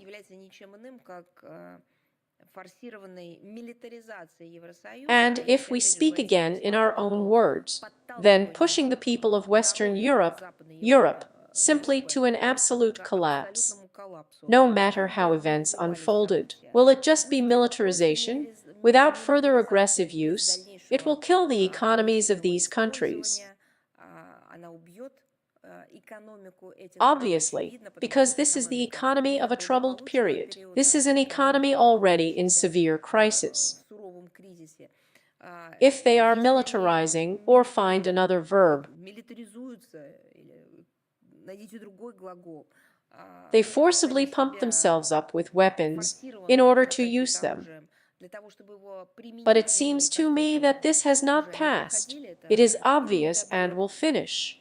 After all, they do not say that this militarization involves the sale of weapons, or it is being exported in order to, well, I do not know, sell to other countries. No, they do it in order, so to speak, to militarize themselves. You know, I want to ask a question, but what about the green economy? Or perhaps they have been talking for so many years about the green course of the European Union, the green economy. Did you mean Zelenka? Do you mean camouflage? Maybe they somehow just hid their true intentions. After all, this was previously declared as the main vector of development of European industry and economy. Remember, yes, how they justified the need to make or block some decisions. Is that no longer relevant now? Is it pushed into the background? Is it no longer fashionable? Is it not trending? This also requires an answer to the question, what's up with the green economy? The situation has significantly worsened with the increase in socioeconomic problems, the decline in production, as we have repeatedly said, including today, the loss of competitiveness of EU producers, which was provoked by the refusal of the European Union from domestic energy carriers, the reverse effect of the large-scale anti-Russian sanctions of Brussels. Now, as the main drivers of economic growth, innovative development, and the creation of new jobs, uncontrolled pumping of mainly borrowed funds into the European military-industrial complex, and related infrastructure, and the construction of a single defense market of the European Union is proposed. Is there unity on this issue? No. Has anyone asked people? Nobody. And how does this relate to the doctrines of economic development that have just been adopted over the years in any way? What's all this about? Collapse. How does Europe know how to get out of the collapse? We also remember historically only through aggression. The detailed Ukrainian block of the document on the supply of weapons to the Kiev regime and its integration into the military-industrial complex, and its I mean the Ukrainian military-industrial complex, integration into the European defense technological industrial base, and, accordingly, the chosen time for publication. All this clearly demonstrates the apparently immutability of the course taken by the leadership of the European Union and most of its member countries to undermine Russian-American efforts to build a dialogue, to find ways of a peaceful settlement of the Ukrainian conflict. Of course, this is also a provocation in order, so to speak, to create this aggressive noise, which should confuse and not give a clear answer to the questions facing, for example, the North Atlantic Alliance. So are you for a peaceful settlement, or are you for the continuation of the massacre as a justification for the need for a militaristic U-turn of the European Union, in addition to Russia, falsely designated as always as we quoted today? But here is another quote: a fundamental threat allegedly to the security of Europe for the foreseeable future. This is a direct quote from this document. And again a direct quote appears: China expanding its military capabilities. What he did not please them is also clear.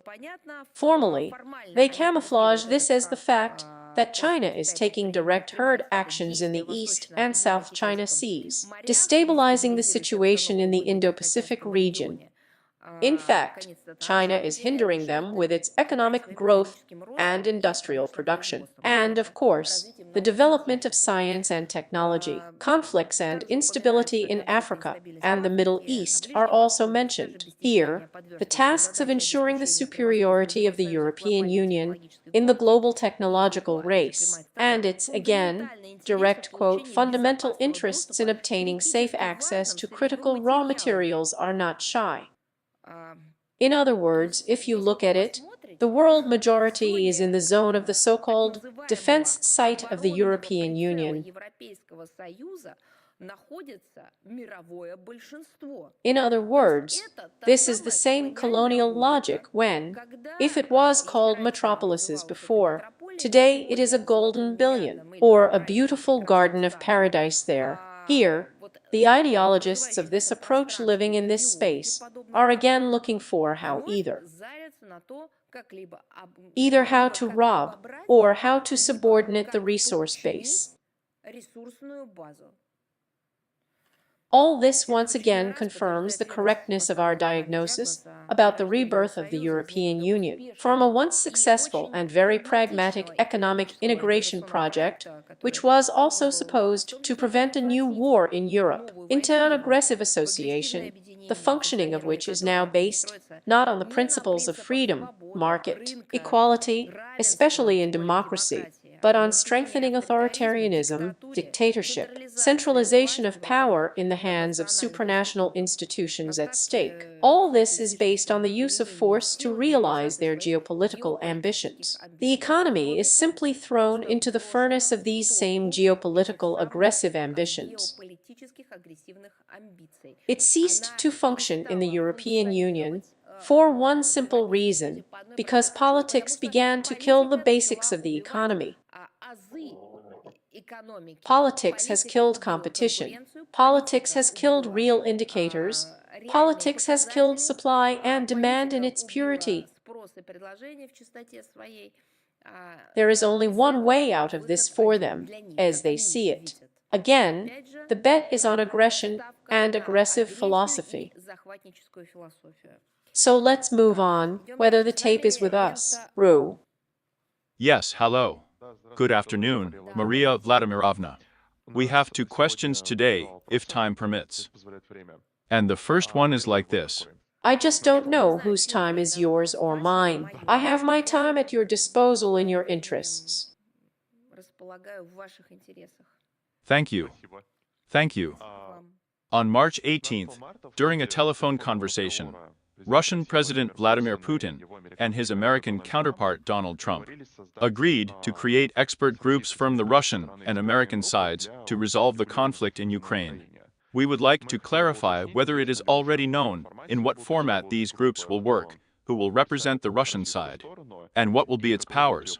You know, I got a lot of questions, to put it mildly. I would say they were inundated with questions on this topic. And I also read a lot of interpretations about this too. Still, it seems to me that it is more correct to talk not about certain expert groups, but rather about a meeting of experts. Probably, maybe for someone there is no difference. Maybe nuances are lost in translation into languages, but just in our lexicon, it roughly represents something institutionalized, regularly meeting somewhere in a certain place, working, maybe even a secretariat is available. Here, in this case, we are still talking about an expert meeting. Such meetings on Ukrainian issues, they are now in the stage of active preparation, coordination. The date is also agreed, the composition and participants are agreed, respectively. As soon as we can share specific information with you, we will do it. Well, that's probably all I can say about this at the moment. Okay, thanks. And one more second question. Please. Also about the telephone conversation on March 18th, French President Emmanuel Macron. Immediately after the president's telephone conversation between Vladimir Putin and Donald Trump called on Europe, quote, to continue arming in order to avoid war. In your opinion, why do European politicians continue such militaristic rhetoric against the backdrop of negotiations between Moscow and Washington? Well, I think there may be a lot of answers here. I think they're just. I mean the current NATO. I don't even know what to call them now. The liberal dictatorships of the European Union, or the liberal dictatorships of Western Europe, are literally obsessed with the task of maintaining tension on the continent. For what? In order to distract attention from a failed policy, period. A failed policy in all spheres in the Ukrainian direction. They also need to somehow explain to their people why they did all this. A new president came to the United States of America and said that everything they had done before was a mistake. Well, there he qualifies it differently, that all of this could and should have been avoided, that it's all because of the previous administration, which did everything wrong, and they can't, so to speak. They should continue to sing their long drawn-out song somehow. They must come up with new factors that they will provide to their population, for budgets, for programs, for motivation, so to speak. That's why we need such aggressive rhetoric for this. The second point is that they distract attention from monstrous socioeconomic problems. This is definitely true, and it would be fine if it was only a distraction in the form of aggressive rhetoric. These are all the name-calling, these are all the fakes, these are all the insults that we hear in our address. We are not really used to them. We respond to them accordingly. And, as a matter of fact, now not only we are responsible, but also a number of world mass media, public figures have also begun actively working to remove fakes and work in the direction of anti-fakes. It is worse if this distraction in the form of aggressive rhetoric will be expressed in militarization, and then in the use of all these weapons again on the European continent. And such, as I have already said today, historical examples have been repeatedly in the history of Western Europe. They have always found a way out of their own economic disasters in aggression. The European public, it seems to me, is already literally groaning under the yoke of this Russophobia. They are now, as you know, being offered a new thesis. Amazing that the alleged resolution of the Ukrainian conflict will mean, I even read this, the geopolitical defeat of Western Europe and the inevitable, they thought of it, Russia's attack on the North Atlantic bloc state in the coming years. Well, it's probably worth clarifying, first of all, how the Ukrainian crisis developed and Probably, reminding its own citizens in Western Europe that for 7 years Russia has been calling on the world to contribute to the implementation of the Minsk agreements as the only working political and diplomatic way out of the situation, in order to avoid escalation of the conflict and its outgrowth beyond Ukraine. They probably should remind them, their own citizens, who provoked Zelensky.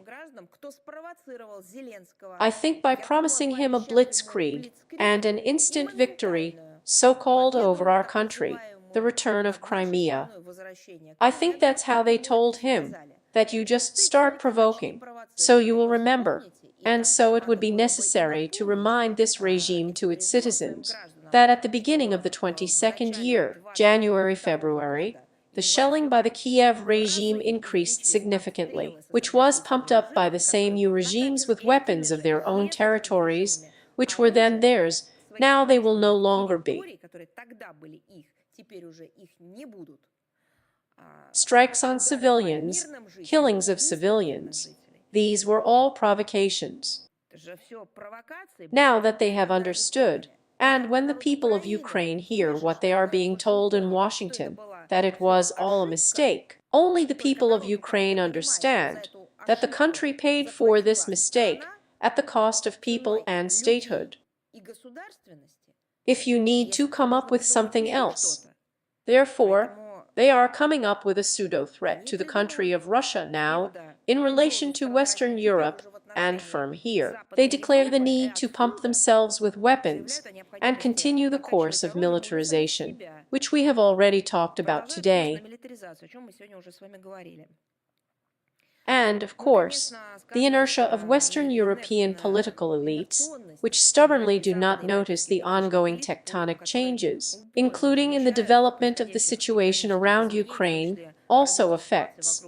As they say, you know, in our favorite song with you, they should take and cancel the very policy that they imposed. But apparently they don't have a political calendar for this. So they are struggling. I think this is a set of measures, and, among other things, probably the lack of a positive agenda, the lack of positive thinking, the absence of any philosophy at all that they could offer to their countries, their association.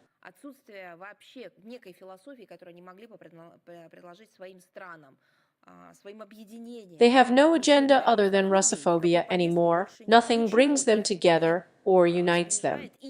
Well, look, maybe you remember something. Maybe human rights. So they punish each other for this already inside the European Union. There is more respect for human rights. There is less. Maybe freedom of speech. Are they already accusing each other that there is not enough of this very freedom of speech?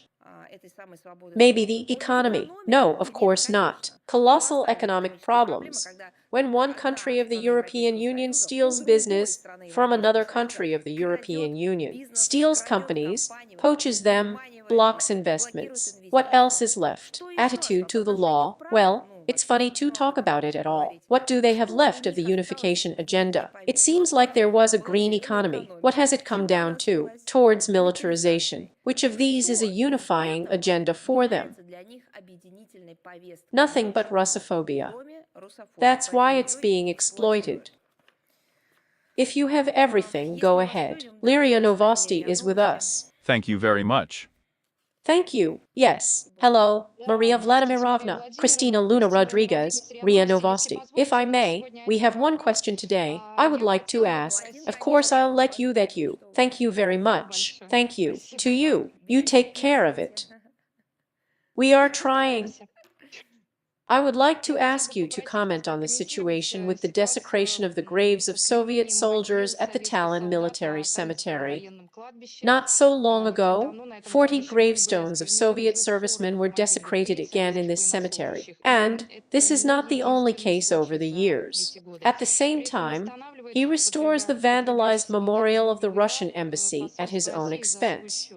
I would like to know how Moscow assesses what is happening. Thank you. The Estonian chargé d'affaires was summoned to the Russian Foreign Ministry. Russia has stated that the ongoing mockery of the memory of Soviet soldiers who liberated Europe from Hitler's enslavement in this country causes the harshest condemnation from our country.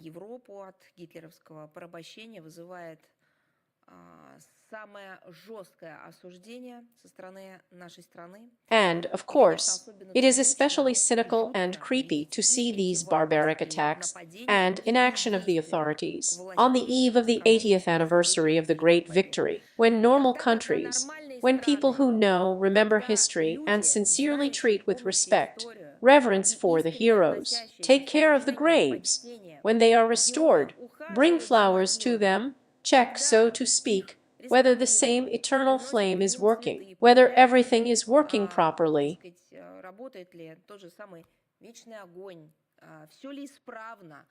When they are preparing for ceremonies at these very tombstones, monuments, in memorable places, in memorials, when preparations are being made as normal people usually do, 40 tombstones are being desecrated in Estonia at this very moment.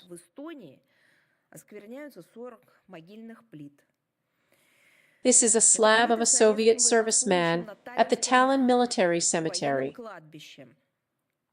It's not the first time. They have already been subjected to this vandalism in recent years, and you are absolutely right when you say that our embassy restored them at its own expense.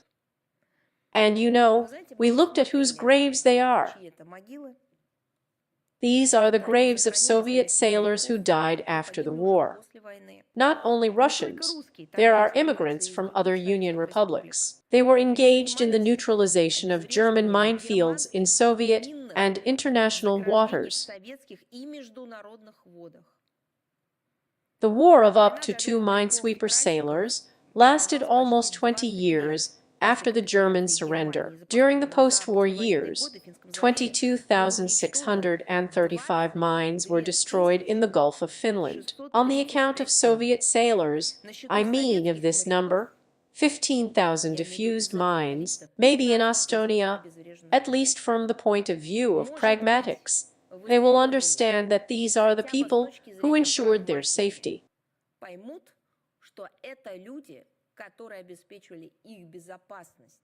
The scale of the work done is impressive. In the Baltic Sea, including in Polish ports, Soviet minesweepers cleared an area of 15,000 square miles of mines and destroyed 6,850 mines. The international operation to eliminate mine danger in European waters officially ended in 1951 year. The combat poisoning did not end there. It lasted until 1957 year, and all the waters of Estonia became open for walking, swimming, and fishing only in 1963 year. But after all, modern Estonia is silent. What were these hitches? Who mined the waters that wash this region? It was Nazi Germany. And the security of those people who are now citizens of Estonia. It was also paid a high price.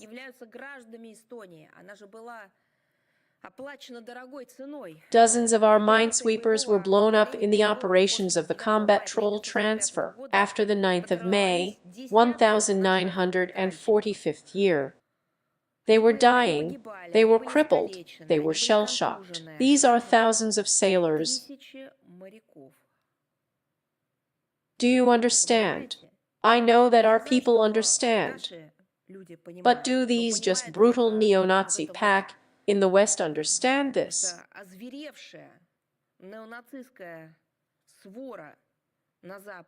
The graves of heroes who, at the cost of their lives, helped to establish the very peaceful life that is now, well, judging by their militarization, according to the residual principle, but the residents of Estonia in particular enjoy.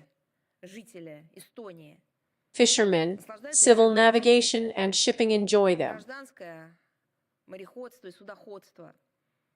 Then, those graves that are being destroyed today saved thousands of lives. And I repeat once again, perhaps these are the lives of descendants and those who are now pursuing Russophobia.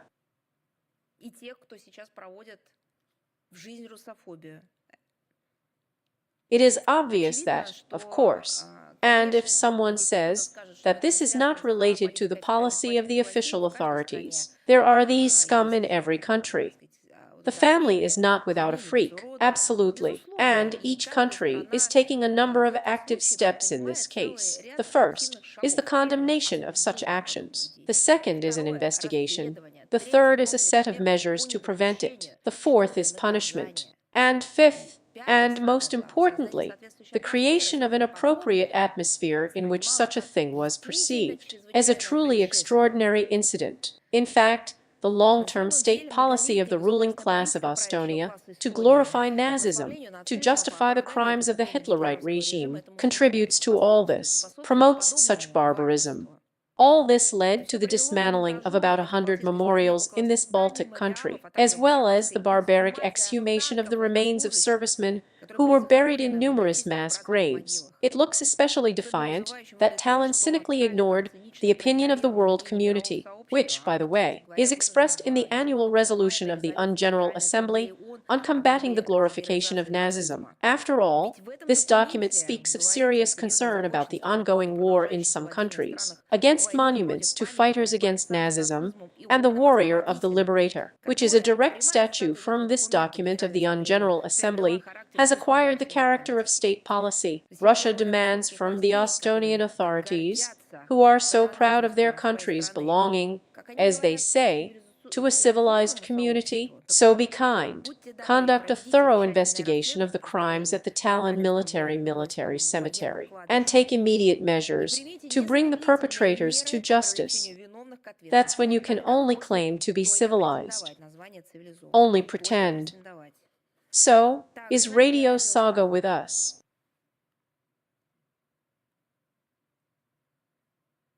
Yes, I'm here. Good afternoon. Yes, hello. Maria Vladimirovna, good afternoon. Hello. The Minister of Iceland, Miss Soar, claims that the Russian side failed to ensure the security of the British embassy in Moscow. And this is the reason that the embassy was closed. She says that the FS, the Special Services of Russia, terrorized. And who declared it? Who said that? It's a mini. And the foreign minister? Iceland. Iceland. The state of Iceland. So, is her name by any chance Burbak too? I'm her name. Yes.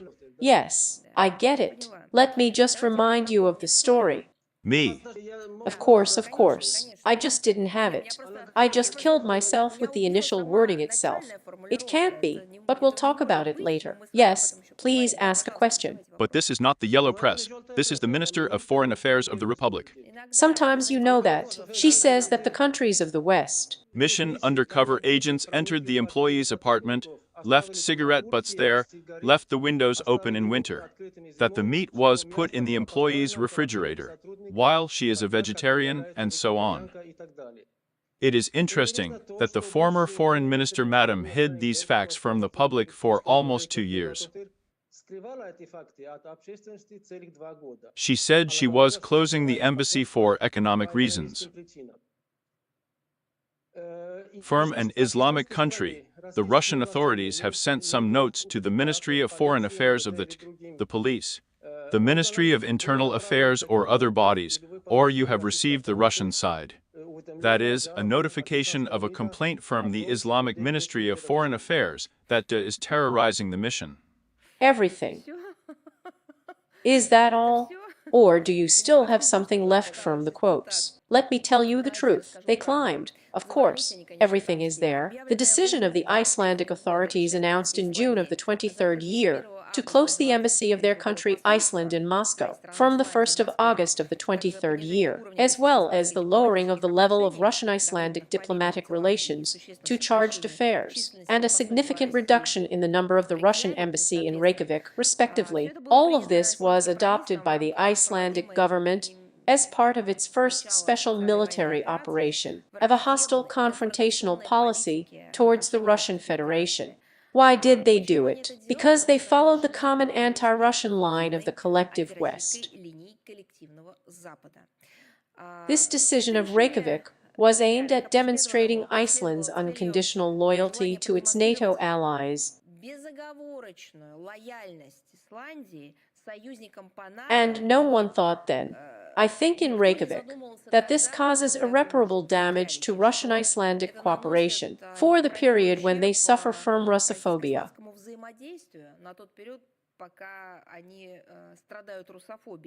But traditionally our relations with Iceland have been based on mutual respect and multifaceted cooperation. After all, you can check my words, and we commented on it then, in the 23rd year. We will definitely add a link to those of our comments to the text of today's briefing.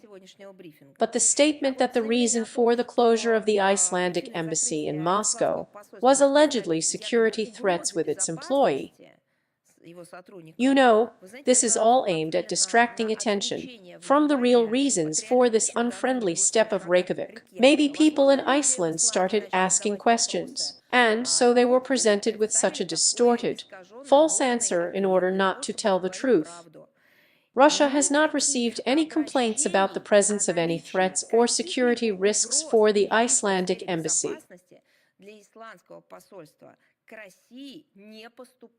Moreover, there were acts of vandalism against the Russian embassy in Iceland. In the 22nd year, we faced a disdainful attitude towards the relevant appeals of the Russian Foreign Office to the Icelandic Foreign Ministry, contrary to the obligations of the Icelandic authorities to ensure the security and operation of the mission in a normal mode, in accordance with the Vienna Convention on Diplomatic Relations of the 61st year, the Vienna Convention on Consular Relations of the 63rd year. That's all you said. It's just some kind of information stuffing, and a garbage information stuffing, that was made a year and a half after the embassy was closed. And it is aimed, apparently, at the desire to justify themselves, to justify the anti-Russian course of the Icelandic government, in order to increase the full support of the neo-Nazi Kiev regime by Reykjavik, probably for this, I repeat again, demand from the government of Iceland, from the foreign ministry of this country, at least some kind of document that they would send to Russia regarding that their embassy is allegedly threatened by something, and would be asked to provide additional security measures. If they show you something, we will definitely comment on it. They just have nothing to show.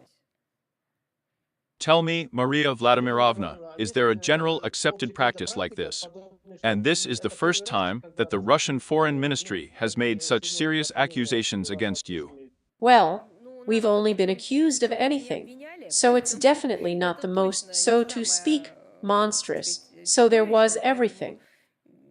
Another thing is that we really have practice. There are different situations. There are provocations.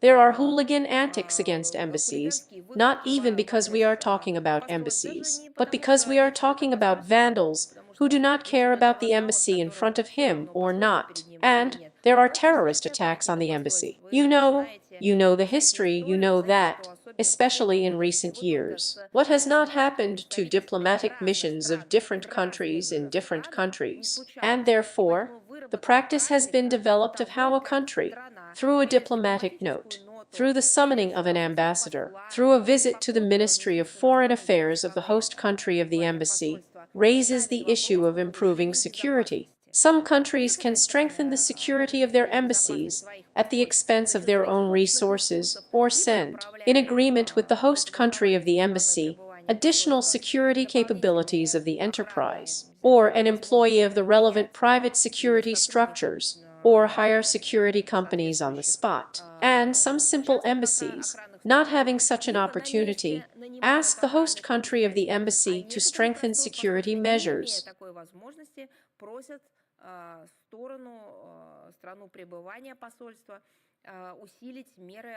They name specific cases. Some, by the way, even ask for the investigation of some incidents. What just does not happen? We have not received anything like this from the side of Reykjavik. Okay, I get it. Thank you very much. So, is Bolt News with us? What? This, not for me anymore. So is Bolt News with us. Hello. Tell me, talk. Hello, Maria Vladimirovna. And I have one question for you today. The defense ministers of Poland and the Baltic states announced their intention to withdraw from the Ottawa Convention on the prohibition of anti-personnel mines and recommended that the heads of their states take an appropriate decision. What threats does the Russian Foreign Ministry see in this regard? And do we intend to react in any way? You know, we have paid attention to the statement of the defense ministers of Poland and the Baltic states about their intention, as you said, to withdraw from the Convention on the Prohibition of the Use of Stockpiling in the Production of Anti-Personnel Mines Transfer. The mentioned states have been talking about withdrawing from this convention for a long time, and I think we even commented on it. At the same time, of course, it is perplexing that the revision of obligations under the aforementioned international legal instrument of Poland and the Baltic states is caused by imaginary, as well. Apparently they have a different record, does not play with threats from Russia, and Igor Belarus. Belarus is also, of course, very obviously threatening Poland. It is clear that they are hiding behind all this to justify their own destructive decisions and evade responsibility. The statements of the defense ministers of Poland and the Baltic states, and the upcoming steps to withdraw from the convention. It seems to me they are just a good example of such a free attitude of these states to their international legal obligations. Just an example of a rules-based world order. I want to do this, I don't want to do this. Tomorrow, you will find out what rules we play by when the game is over. This statement has been fulfilled in approximately the same traditions.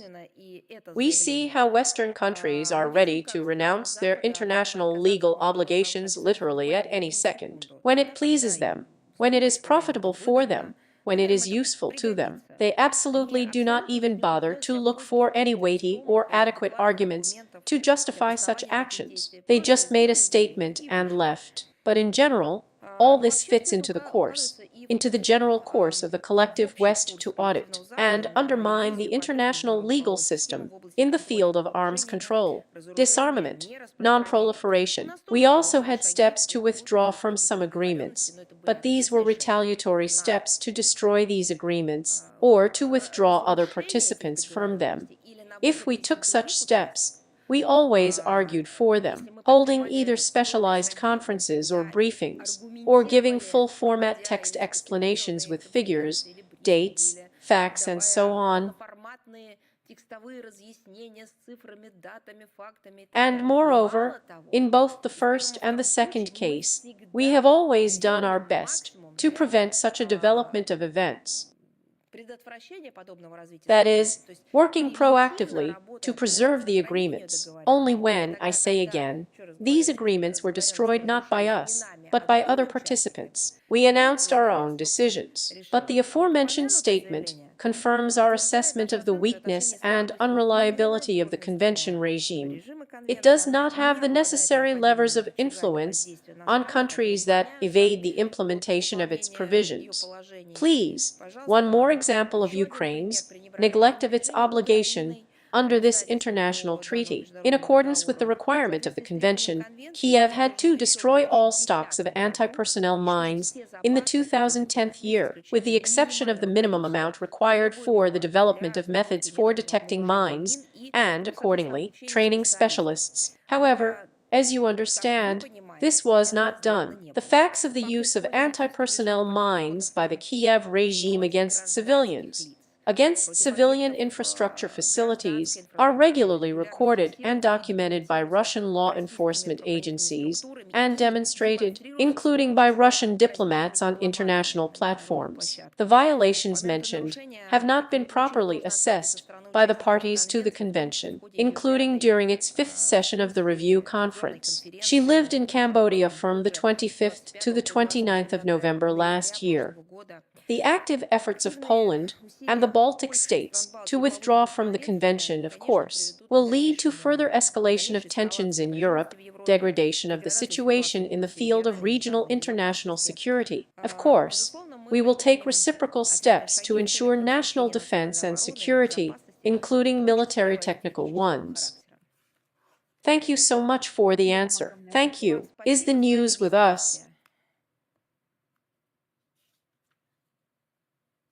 Good afternoon. Ekaterina Pozarskaya is with you. Hello. The United States has resumed providing military assistance and intelligence to Ukraine, and how does such a step correlate with Washington's statement about the desire to resolve the conflict?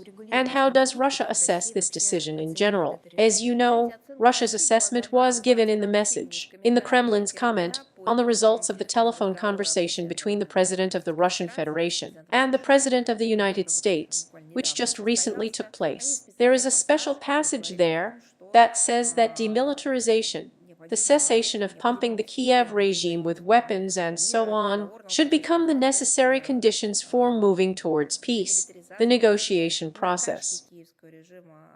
Take a look. We will also give you a link, and we will present a full quote. Therefore, of course, arms supplies to the Kiev regime run counter to the declared intentions to achieve peace, to translate everything into a political and diplomatic settlement.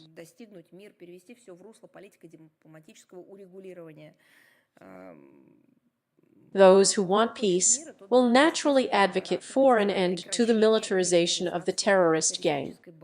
And thank you very much. We will have one more question. The EU countries are trying to agree on a package of assistance to Ukraine for 40 billion euros. However, the process is not going smoothly. Hungary openly opposes. France, Italy, as Bloomberg writes, are asking for more time to make a decision. What can be the reason for such doubts? And is there a chance that the project will not be accepted? You know, well, we understand that this process, it has been going on for several years.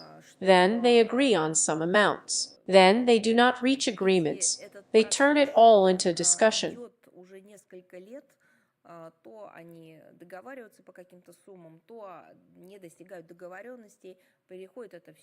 For example, help on other tracks or in another form, but one way or another.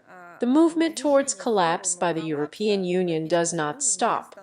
Its own collapse, the collapse in the European space. Of course, we are closely monitoring the ongoing conversations and discussions on this matter. Of course, we see attempts by the current EU leadership and individual EU member states to impose this aggressive logic on the rest, an exclusively militaristic solution to the Ukrainian conflict, ignoring the geopolitical realities and the national interests of their own states and citizens. At the same time, it is surprising that Brussels does not see and tries not to notice that in the European Union itself, there is a growing number of those who do not share the idea of continuing the open part of the conflict, or even more so the current or hybrid wars with Russia, or there, as some in the European Union have already agreed, an open confrontation with Russia.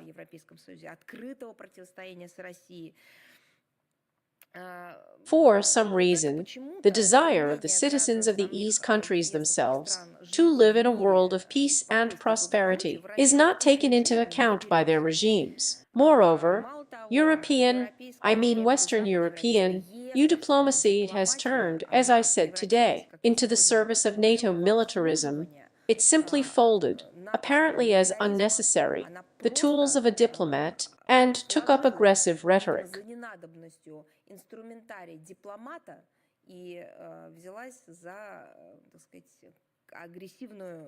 And as if it just happened, then they just need to rename all those structures and all those institutions that in Brussels are engaged and should be engaged in international relations and diplomacy into, I don't know, some kind of headquarters or, I don't know, a paramilitary unit, and so on, and so on.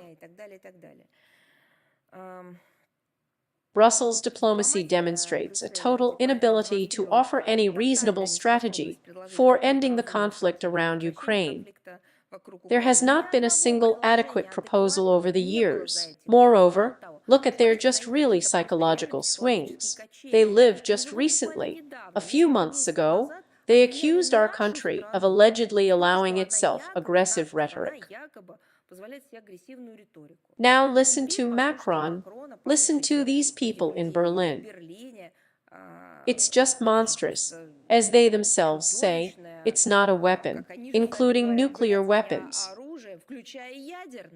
A year ago, they said how dare Russia mention it, answering questions and confirming that the use of nuclear weapons and all topics related to this are prescribed in our relevant documents and are not subject to such a light conversation on this subject.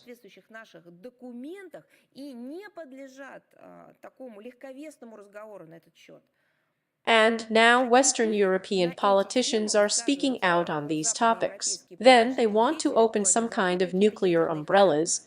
Then they want to build some kind of nuclear system. And no one there blames themselves for this, and does not pull back, and does not call it aggressive nuclear rhetoric, and does not mention that, in fact, they used to call it intimidation with nuclear weapons.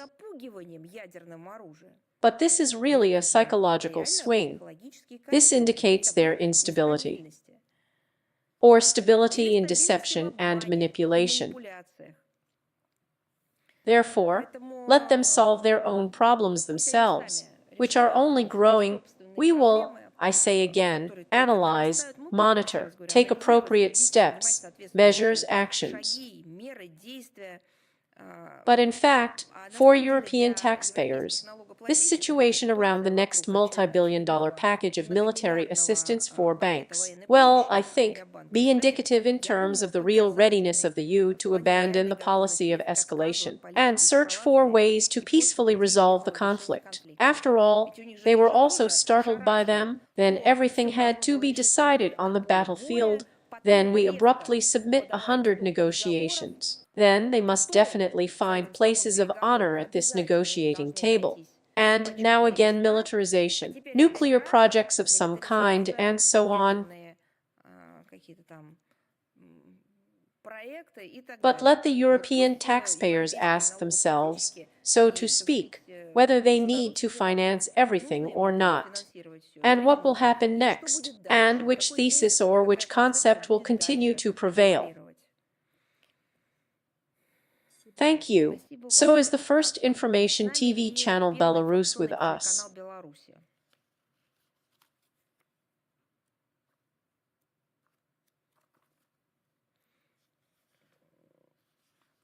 Is the Belarusian Smith broke? Apparently not, but we'll call them again later. With us or Xinhua? Yes, hello Maria. Yes, hello. Yes, we have such a question for you. According to a recently published report on the work of the government of the People's Republic of China, one of the tasks of the Chinese government for the 25th year is to expand high-level openness to the outside world. How do you assess China's policy of sustainable strengthening of the high-level openness to the outside world? What development opportunities do you think China's constant expansion of external openness can provide to different countries of the world, including Russia? Russian.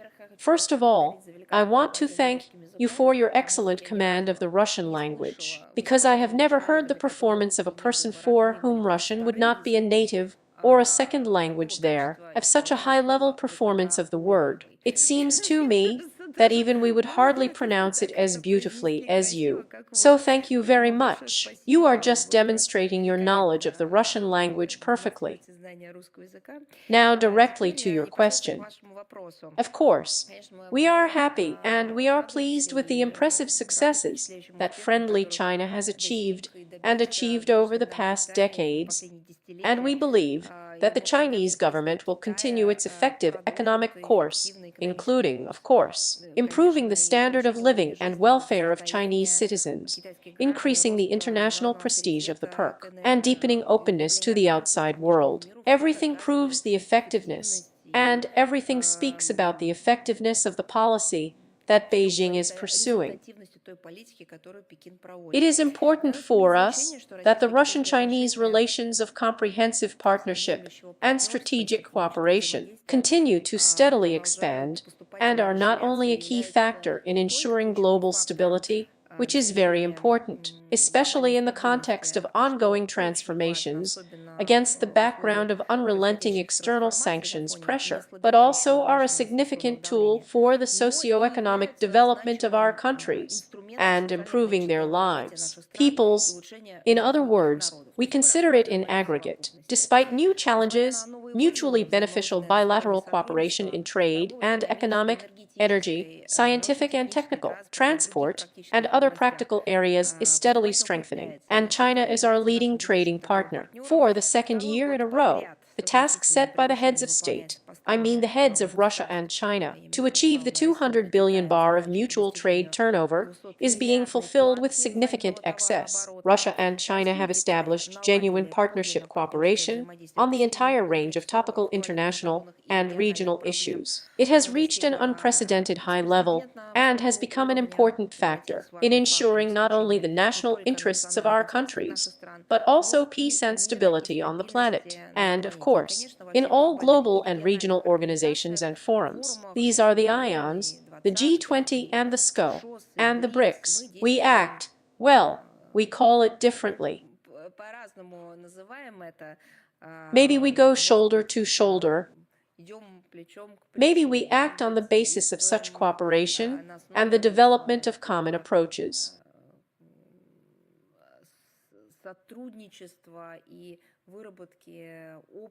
In different ways, I say again, in our languages it can be called. But the main thing is that we consistently achieve our goals. And on this solid basis, it seems to me that there are all the possibilities, as the Russian leadership has repeatedly said, for bringing Russian-Chinese relations to new historical frontiers. Yes, now, as the heads of our states noted, this is the highest peak of the development of bilateral relations in the historical context. But this does not mean that it cannot be even higher, which is what we will strive for.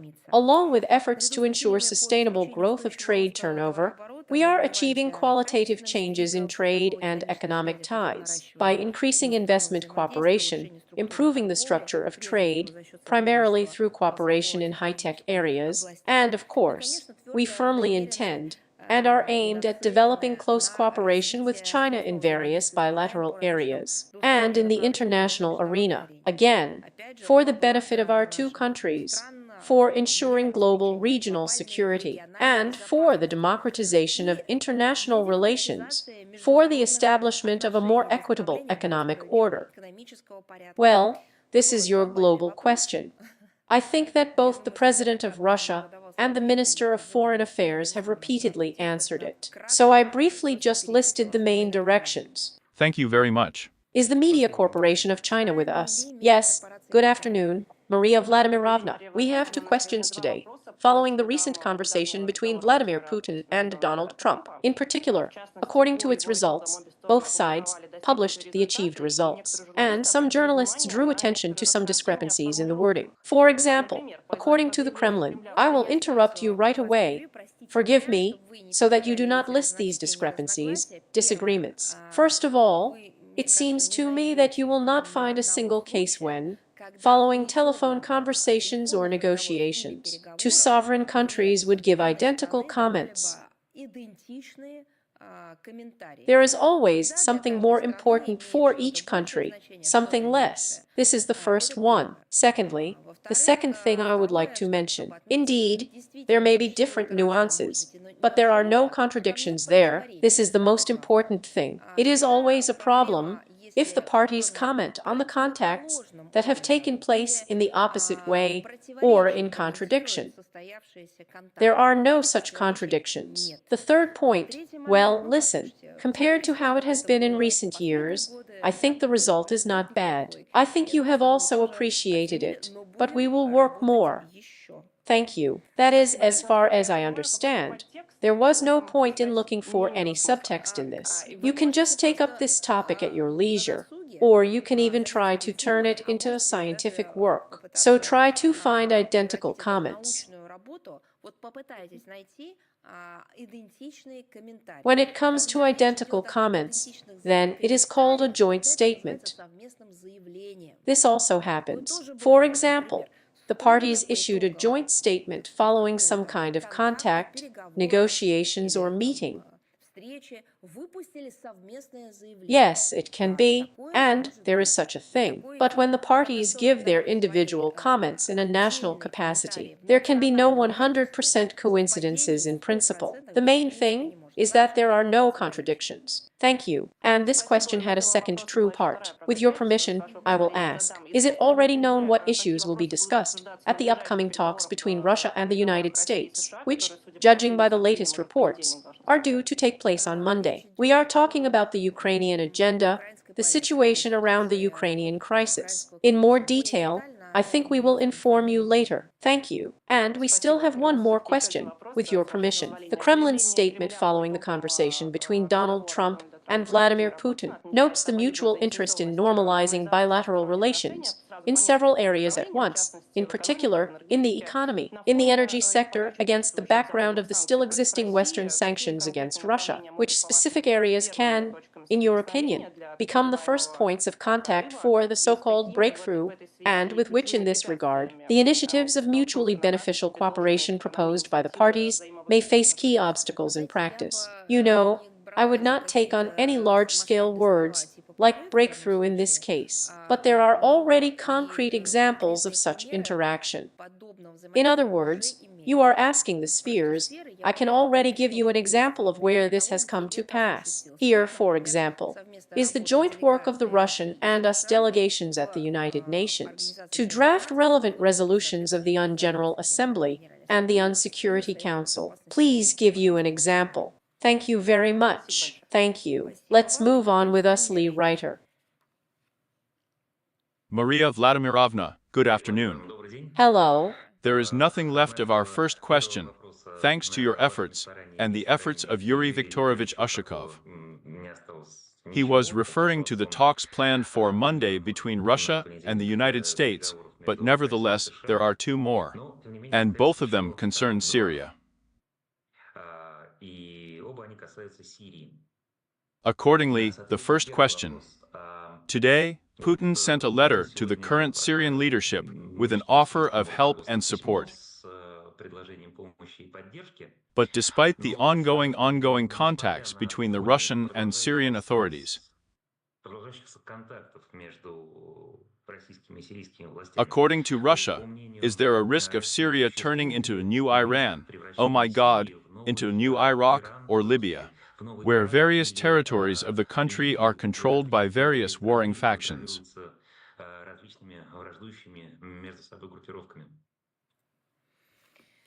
I would like to remind you that the assessments of the dramatic events in Syria, well, I mean the last grades were given. Assessments of the latest developments in Syria were given by the Minister of Foreign Affairs of our country, Sergei Lavrov, at a press conference following talks with the OSCE Secretary General on March 11th. The text is available. We also commented on them in detail at the briefing on March 13th. The use of violence against civilians is categorically unacceptable. Such actions cannot be justified by anything. They deserve condemnation. And, as you know, in connection with the sharp aggravation of the situation in western Syria, we, together with American diplomats and colleagues, initiated urgent consultations of the UN Security Council, which also took place on March 10th.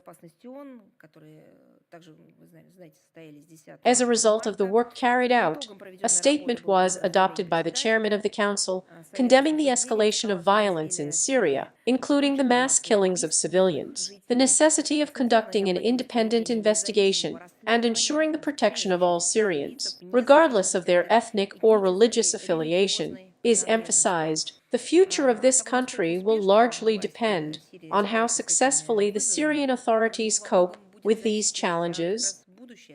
We hope that the measures they are taking, including the creation of a special independent commission to investigate the tragic events in the coastal provinces, will contribute to restoring law and order and ensuring civil peace in Syria. This task is a priority in the difficult conditions of the transition period that the country is going through. That's probably how I would answer your question. Thank you very much, and accordingly, the second question, if you allow. Of course. Thank you. There are calls among the Alawites for Russia to take under military protection the territories of their residents. In particular, there we are talking about Latakia and Tartus. But can Russia consider such an option, and is it ready to consider it? So, excuse me again, please repeat. Yes, of course. Among the Syrian Alawites, there are calls for Russia to take their places of residence under military protection. In particular, there we are talking about the territories in Attack and Tartus. Is Russia ready to consider such an option, and can it consider such an option? Is it to take under the protection of the place of residence of the Alawites? Well, I think that, of course, first of all, the question is for the Ministry of Defense, but I will clarify and come back to you with an answer. Thank you very much, Maria Vladimirovna. Thank you. So, Liana Dalu is with us. Yes, hello. We have one question today. Israel has violated the ceasefire in the Gaza Strip and, as a result of its latest attacks, has killed more than 400 people, including children. The Israeli defense minister said that they will continue to carry out brutal attacks and will continue to attack until they reach their goals. Do you think Israel, which carries out such attacks, can resume negotiations with Hamas? You know our principled position regarding the resumption of Israeli airstrikes on the Gaza Strip. It was stated in a message to the media on the 18th of March. We are convinced that the way to normalize the situation in the Palestinian enclave lies through the parties' conscientious fulfillment of the conditions of the agreement between Israel and Hamas on the cessation of hostilities and the exchange of detainees concluded on January 15th with the mediation of Egypt, Qatar, and the United States. The return to these agreements will create the appropriate conditions for a ceasefire and the provision of the necessary humanitarian assistance to those who urgently need it, who need external assistance. I mean from the residents of Gaza and the launch of the reconstruction process of the sector. We expect that the mediation countries will make additional efforts to try to bring Israelis and Palestinians back to the negotiating table. At the same time, we confirm our intention to continue constructive cooperation with all interested parties for the speedy stabilization of the situation in the zone of the Palestinian-Israeli conflict and in the Middle East as a whole. Thank you. Thank you. We have a Lidomovsky post with us. Yes, hello. We have 3 questions today. The first one, after Valentina Matvienko's recent visit to Baku, can we expect the return of the Russian House to Azerbaijan? Are there any signals from our Azerbaijani partners on this issue? You know, this institution, well, although it seems to me that many people treat it not as an organization, but as some kind of very sincere place for the implementation of creative ideas, tasks, projects. It is the Russian House in Baku that plays a very important role in the cultural and humanitarian rapprochement, or, better to say, even the preservation of ties in the field of culture and art between Russia and Azerbaijan. Our proposals for resolving the current situation have been transmitted to our partners. Of course, this issue was also discussed during the visit of the chairman of the Federation Council, Valentina Matvienko, to Baku on March 16-18th. And of course, we are counting on the constructive approach of the Azerbaijani side and the earliest possible compromise solution. Thank you. The second question, does Russia intend to respond in any way to the statement of the Lithuanian prosecutor's office, which accused Russia of allegedly being involved in the fire at the IKEA store in Vilnius? It seems to me that they need to go to the doctors, because Russophobia is a diagnosis. This disease is contagious. It is transmitted. By the way, there is no need to buy medicines from her. You need to know the history. Stop distorting and distorting it. It is necessary to separate the truth from the lie. This is a very good prevention against Russophobia. It is necessary to reread the works of world fiction and culture, to know the greatest works of art that, through visual images, consolidated the values passed down from generation to generation.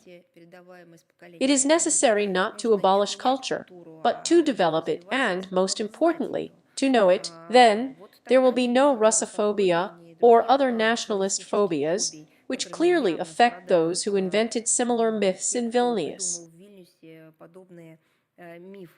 But if such a medicine is not available to them, then go to the doctor.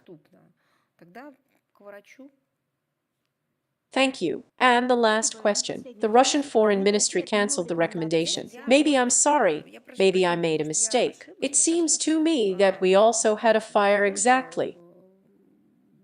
Well, I don't remember exactly if it's this store or a neighboring one, but there was a major fire in the same complex where the stores you mentioned were located. It was a few years ago. Who were we supposed to blame or what? Well, you understand, this is a complete absurdity. If there is any data, if there are any facts, well, at least something. Well, familiarize yourself with them. And how can I introduce it? We need to conduct an investigation. Sometimes someone accuses us there somehow or somehow makes claims to us that we do not immediately draw conclusions there as we would like. And we would also like to draw some conclusions right away. But people have been practicing the system of jurisprudence, law, legality for centuries, millennia, in order not to cut from the shoulder, in order to find the truth through investigation, and so on. If there are any facts, then they need to be presented. But there are no such facts, as far as I understand. There is simply Russophobia in the form of a disease that gives out similar statements and quasi-results. But it's not so bad for us, and it doesn't matter to us at all, because we know what they are sick with. It's bad for them, because then they will explain rain, thunderstorms, wind not by natural phenomena, not to predict from the point of view of modern possibilities of science and technology, but also to tell about the reign of God there, Perun there, and so on.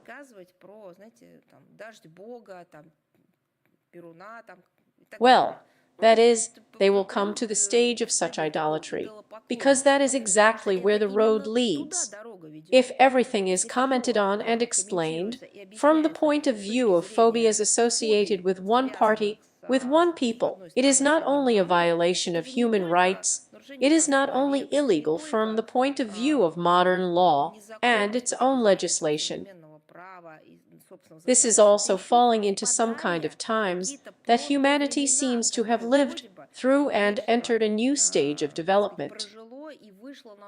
And they are taken back there. So, do you have any more questions? Yes, there is one left. The Russian Foreign Ministry cancelled the recommendation for Russians to refrain from traveling to Abkhazia. The volume of Russian financial assistance to Abkhazia this year will amount to as many as 0.3 billion rubles and includes infrastructure projects, possibly related to the reception of tourists and vacationers. How will additional Russian investments in the tourism infrastructure of Abkhazia be encouraged and regulated? Well, we have friendly relations with this country. The Republic is one of our closest allies due to close historical, political, economic, socio-cultural ties, and our country supports this state. And as you know, the majority of residents of Abkhazia have Russian passports, Russian citizenship, comprehensive assistance on a mutually beneficial basis. Material and financial resources are allocated to support the comprehensive development of Abkhazia within the framework of investment programs, and the primary task is, of course, the restoration of the expansion of socioeconomic infrastructure, a real improvement in people's lives. These measures have a positive impact on the tourism potential of the country, which is one of the most popular holiday destinations for Russians today. And according to official statistics, about 1.5 million Russians visited Abkhazian resorts last year for a comfortable stay of tourists. The necessary conditions have already been created and continue to improve through the joint efforts of both Moscow and Sukhum, and the problems that arise are solved promptly for the most part. Only recently, a large-scale reconstruction of Sukhumi Airport has been carried out. By the way, It has successfully, as you know, probably accepted the first test flight from Russia, is preparing for the official opening at the beginning of the season. The capacity of the customs and border checkpoint at the border of our states in Adler is expanding. The potential of local medical institutions has been qualitatively increased, and much more. The law enforcement agencies of Russia and Abkhazia are also in constant contact on issues related to the maintenance of law and order and the safety of tourists. As you know, there have been such problems, serious problems on this track. Therefore, work is underway now, so we will continue this whole package of measures, all this work, and we will further develop our cooperation. Thank you, thank you. Lee News is with us. Ru. Maria Vladimirovna, less than Earl greater than news website. Hello. We are with you. Hello. We have to you? Hello. Yes, today the first question is like this. In the event of a warming in relations with the United States, will Russia still be able to pay attention to the countries of the global south? Meaning on the same scale as it has been for the last 3 years. To be honest, I qualify your question as, well, I don't even know. Well, I don't want to offend. How could you think that of us? But what are you talking about? It's not the conjuncture of the moment. These are really deep transformations of international relations, which have matured, overripe, which was not connected with one, the second, the third act on the world stage, which ripened by itself, became a logical continuation of the decolonization process, became a logical continuation of the positive elements of the globalization process, which has become simply part of reality. And to say that these, I often hear questions that, well, probably, if Russia's relations with those with whom these relations were severed not on our own initiative are now established. Говорить о том, что эти вопросы я слышу нередко, что, ну, наверное, если сейчас наладятся отношения России с теми, с кем эти отношения были разорваны не по нашей Accordingly, the vector will shift. Nothing like that. We say every time that this is not a conjunctural interaction. This is not a conjunctural cooperation. It is mutually beneficial. It meets the interests of our countries and peoples. It is certainly connected with development. And of course, it is part of the new realities of the world. And that very multipolarity is not a concept invented by someone on paper, which was just needed in order to survive a difficult moment. This is a description of reality. This is an analysis of reality. This is a forecast of the development of reality for the future. So please don't offend us like that. Let me remind you that this is fixed in our foreign policy concept. It sets out the goal of concentrating creative efforts on those geographical vectors that have obvious prospects in terms of expanding mutually beneficial international cooperation, and these primarily include Asia, Africa, and Latin America, among other things. Well, since you somehow suspect us of self-interest, well, let's go in from this point of view again. Although I say it again, it's definitely not in the first place. But today we talked about the crisis of the European Union country. Economic, political, spiritual, moral. Even if, well, we imagine, although someone fixes these trends, even if we suddenly imagine tomorrow, they say that they made a mistake. So to speak, they want to ask again. The crisis phenomena will not go away there, and you can see how many EU companies and business structures have moved from these countries. Who has gone overseas? Who has gone to other continents? Who is moving to us? Who uses every opportunity to return to our market? You see it too. The crisis phenomena will not go away there. Therefore, there is another important point. You see, friends are not betrayed, but friends are tested during tests.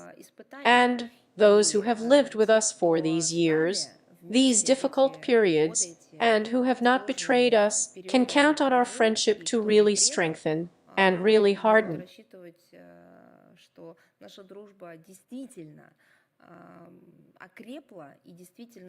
These are the trials that are not forgotten. And the way they behaved, I think they invested in the future.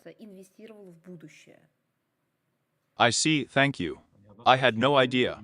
You know who has what kind of investment? Yes, we just wanted to make sure once again of the seriousness of the inviolability of intentions. Well, wait, we have, among other things, but just as a quality, I do not know why we have to justify ourselves and prove something. But just in case, I remind you that our foreign ministry adjusts the direction of its work, not only in words and not only in concepts, but based on the functional distribution of responsibilities. We have new departments associated with a greater focus on the countries of the world majority. We are adjusting the work of those departments and areas that are connected with the collective West, where there is no return on interaction, because everything is blocked there. What could be more serious than such an adjustment of the work of the department, which are of the nature of structural changes? Yes, well, God grant us good luck in this direction, and… Thank you. This is our common wish. Don't separate us from yourself. Of course, of course. And the second question is this.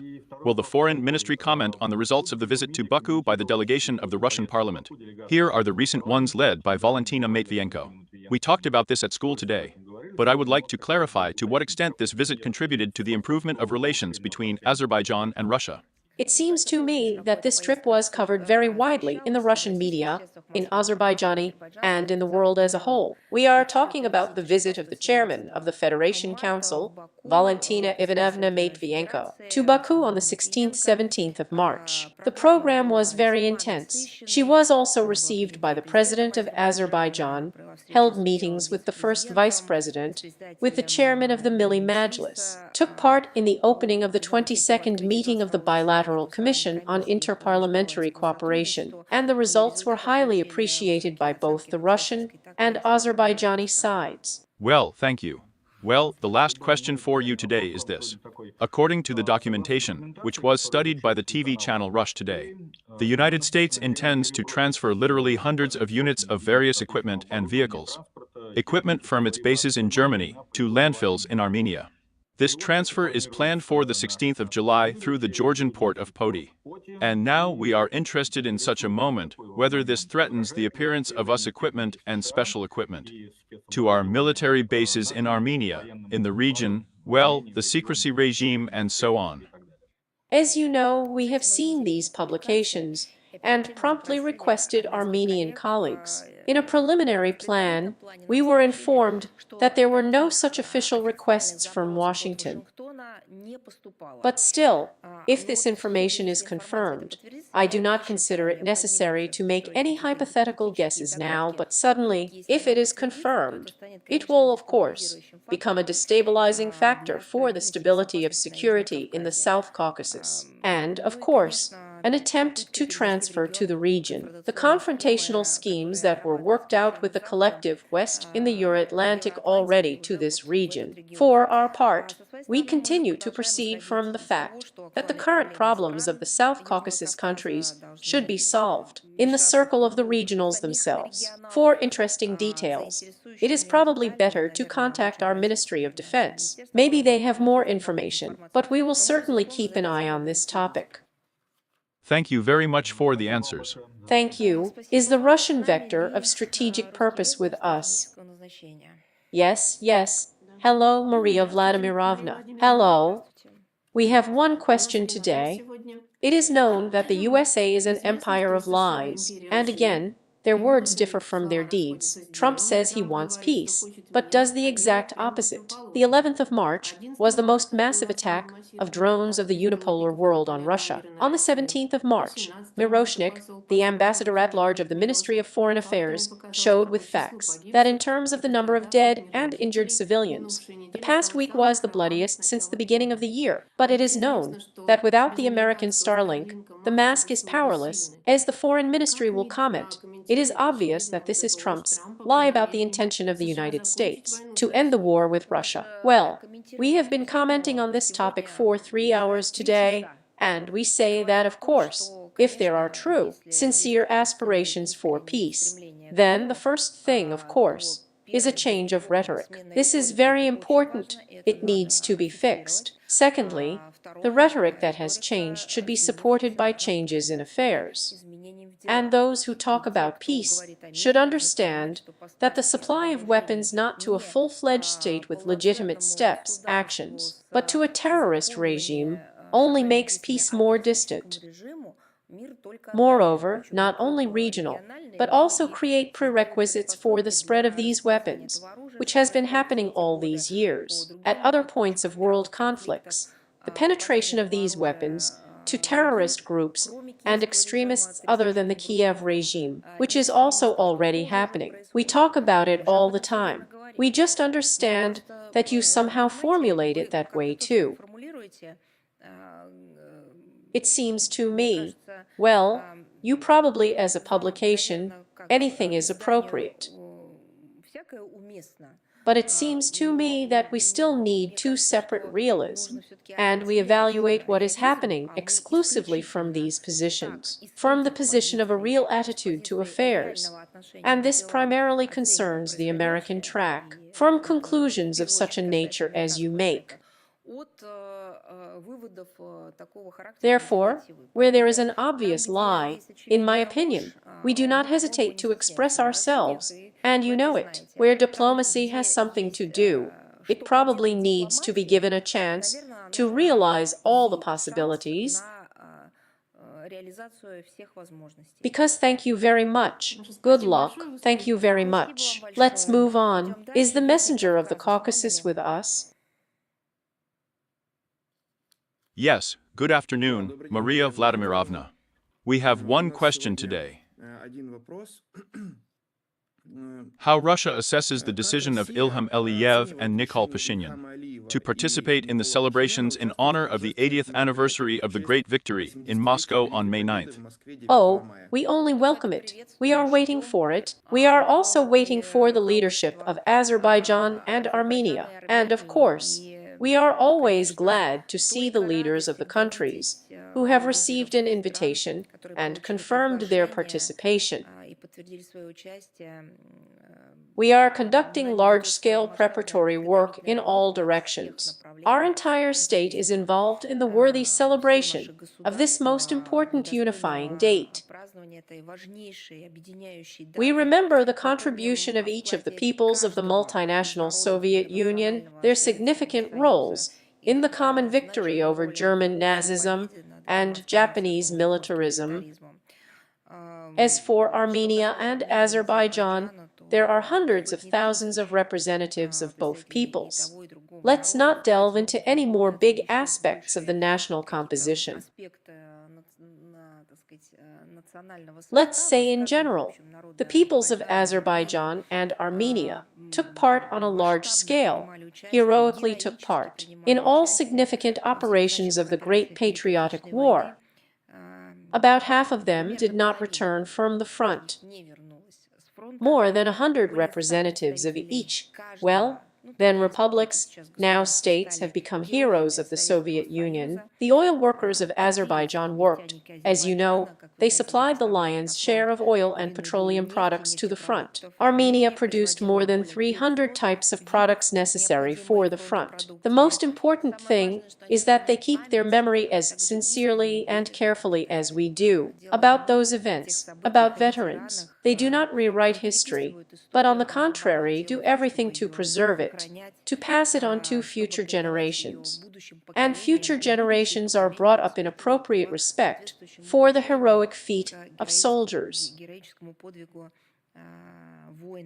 We see how the corresponding actions are held in these countries every year, and how we jointly make efforts on international platforms in this context. And of course, well, I don't know if it's appropriate, but it's always probably better to say more good things than to say it to me. Therefore, taking this opportunity and your question, I want to say a huge thank you to these countries for taking care of memorials, complexes, graves where wars of all nationalities, including those associated with our multinational country, rest.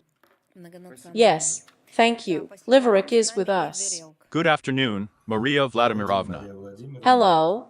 I have 4 questions today. The first question.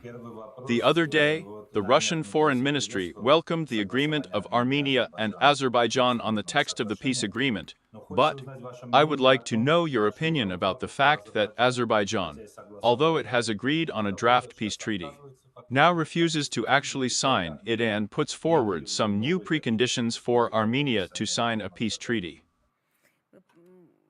First of all, we welcome the progress that has been made in the peace process between Baku and Yerevan, completion of negotiations on the text of the agreement on peace, and establishment of interstate relations between Azerbaijan and Armenia. This is a significant step towards the long-awaited security and prosperity in the South Caucasus. The corresponding comment was posted on the website of the Ministry of Foreign Affairs. You know, and of course, there are a number of other issues on the peace agenda, important issues, global even, I would say, that are waiting for their solutions. This includes unblocking transport and economic ties in the region, and of course delimitation and the humanitarian bloc. But we, in turn, confirm our readiness to provide our colleagues in Azerbaijan and Armenia with support on all tracks in this form. I mean in this area, in the form, and to the extent that it will be demanded by both sides. Igor Anatolyevich Kavov, the special envoy of the Minister for Promoting Normalization of Relations between Armenia and Azerbaijan, is ready to come to the region to hold an appropriate consultation. The second question. In recent days, the Azerbaijani side has been actively spreading disinformation about the alleged shelling of its positions by the Armenian armed forces. In Armenia, many experts regard this as information preparation for a new escalation on the line, on the border. How would you comment on that? And in addition, I want to ask, given the fact that Armenia has frozen its membership in the STO, whether Russia's bilateral or STO guarantees of Armenia's security remain in force. Of course, we cannot but be concerned that, against the background of, as I have already said, progress, news about the completion of the approval of the draft peace agreements between Azerbaijan and Armenia, reports of increased tension on the border of the two countries have unfortunately become more frequent recently. Of course, we urge our partners to exercise restraint and avoid any actions that escalate the situation. All emerging issues need to be resolved exclusively by peaceful political and diplomatic methods, and of course, we are in favor of the speedy return of Baku and Yerevan to the implementation of a set of bilateral agreements at the highest level from the 20th-22nd years. During this period, prisoners, now, as for Russia's obligations towards Armenia, within the framework of the STO and in the bilateral format, they are all in force. Everyone knows this very well. At the same time, the freezing, let me remind you, by Yerevan itself of its membership in the STO, well, I think does not contribute to strengthening Armenia's security, which is also obvious. The third question, Maria Vladimirovna, is about the Soviet days. As a diligent hostess who loves to cook, I want to tell you that defrosting takes time.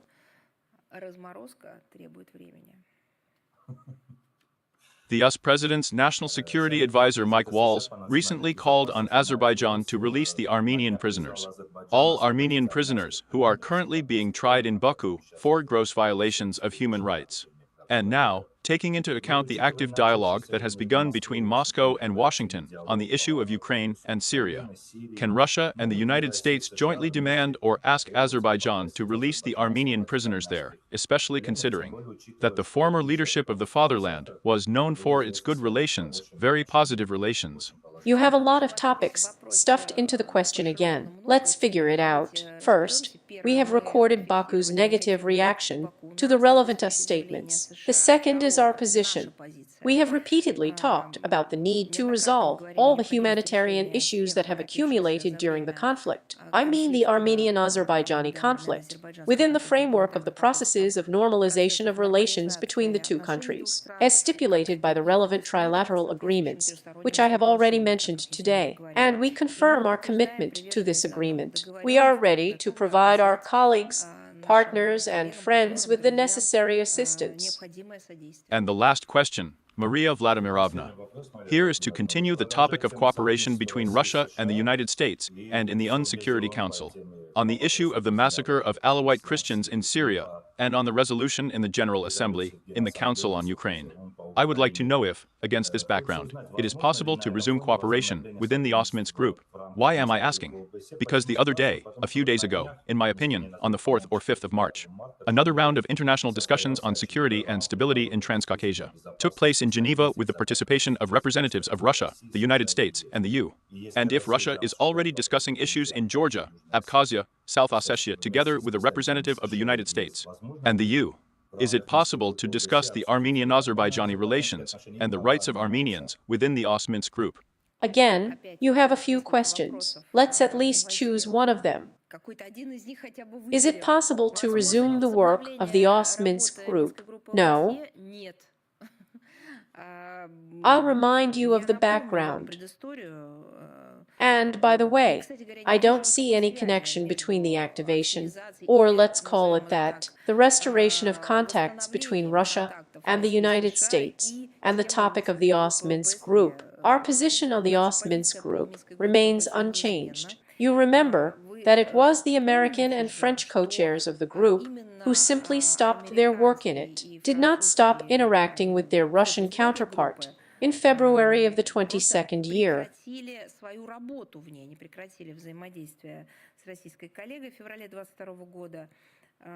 Armenia has also recognized Karabakh as an integral part of Azerbaijan. Following the results of the Armenia-Azerbaijan-European Union Summit of France, it was in Prague on the 6th of October of the 22nd year. Among other things, the situation on Earth changed dramatically in September of the 23rd year. Accordingly, the mandate of the Minsk group co-chairs on the Nagorno-Karabakh settlement was approved by the OSCE once, and it was a very long time ago. It has simply lost its relevance. Well, one could also imagine if the co-chairs somehow maintained contact in order to implement the new agreements. There could still be some talk about it. And since the two co-chairs have stopped working in this group, and plus all of the above factors have also appeared, then what kind of Minsk group can we talk about?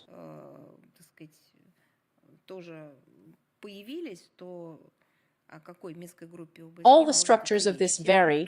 Well, even if we talk about the Minsk conference as a whole, it is both the Minsk group and the high-level planning group, and after the personal representative of the OSCE acting representative on the Nagorno-Karabakh regulation, they are subject to dissolution, again based on the above-mentioned circumstances. And the best way to make an appropriate decision in this regard is the joint proposal of Baku-Yerevan on the liquidation of these institutions.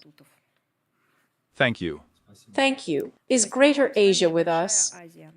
Hello, Maria Vladimirovna. Hello, Anne Fernandez, TV channel Greater Asia. We have two questions today, and the first one's. On March 15th, a trilateral meeting of the deputy foreign ministers of Russia, China and Iran was held in Beijing to resolve the situation around the Iranian nuclear program. Maria Vladimirovna, is it possible to say that this meeting forms a new format or a new negotiating platform for the IAP? And can we say that the previous mechanisms of the Joint Comprehensive Plan of Action on the Iranian nuclear program, together with the United Kingdom, France, Germany, and the United States, have reached an impasse? Well, I think that the consultations that you mentioned, which took place on March 14th in Beijing, became an important stage in strengthening coordination between our states. They are linked by a long-term close relationship. We have such a solid foundation, of strategic partnership, and dialogue is ongoing, we are comparing positions on various aspects, approaches to the international agenda, with a view to increasing such cooperation. Now, as for the VPD, it's been a long time since I pronounced this abbreviation.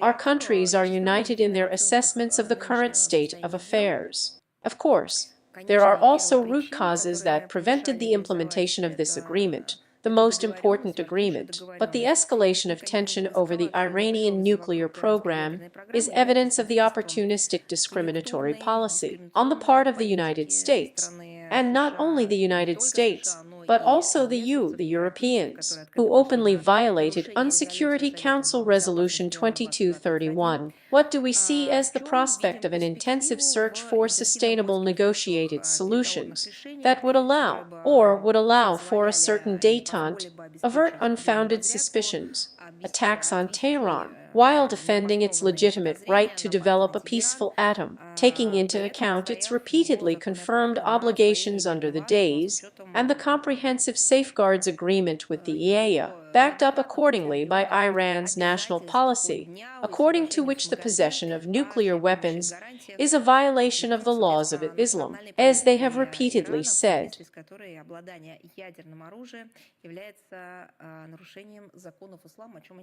And we firmly believe that the fate of both the FBT and the prospect of multilateral efforts to regulate the Iranian nuclear program cannot be determined without the participation of Russia and China, or certainly cannot be dictated from the outside. We are committed to constructive interaction with all interested parties, and let me remind you once again that this is reflected in the joint statement that was adopted at the bilateral meeting in Beijing and is available to the media. And the second question. A few days ago, Russian Deputy Foreign Minister Andrei Rudenko held consultations with colleagues from the DPRK. As far as we know, a lot of attention was paid to strategic security issues during the negotiations. Maria Vladimirovna, please tell us whether the topics of cooperation between the two countries in other areas have been touched upon. For example, are there plans for joint scientific, cultural, and sports events, which are mentioned in the Comprehensive Strategic Partnership Agreement signed between Russia and the DPRK in June last year? You are right that this agreement covers almost all areas of bilateral cooperation.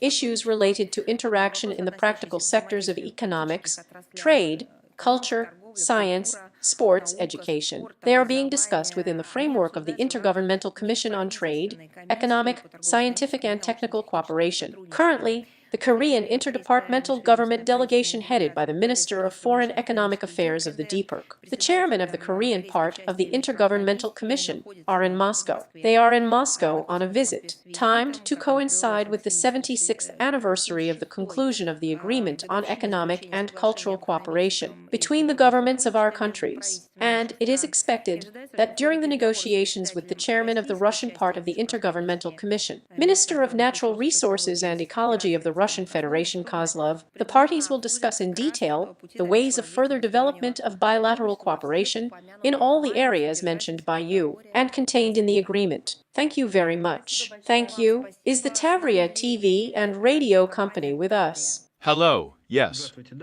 Maria Vladimirovna, we have a question about an interesting European character. Germany intends to nominate Alina Burbach for the post of chairman of the UN General Assembly. You have already commented on this point, called it a paradox. We have another question. Who would the Russian Foreign Ministry like to see as the chairman of the UN General Assembly? And is our country planning to nominate its candidate? As you know, in accordance with paragraph 30 of the Rules of Procedure of the UN General Assembly, the members of this body elect the chairman of the General Assembly no later than 3 months before the next session, and it starts in September. The elections of the President of the General Assembly are held in early June, and most often on such an uncontested basis. This year, they will be held on the 2nd of June. Here, let me tell you the background. The fact is that an agreement was reached among the UN-member states back in the late 60s, according to which every year the right of the presidency of the General Assembly passes from one regional group to another. Subsequently, this practice or this agreement was enshrined in General Assembly Resolution 33-138 of 1978. Moreover, within their groups, the regionals themselves must determine their candidate by consensus. Can you imagine the 78th year? How many years have passed? And this has already been a tradition for many decades.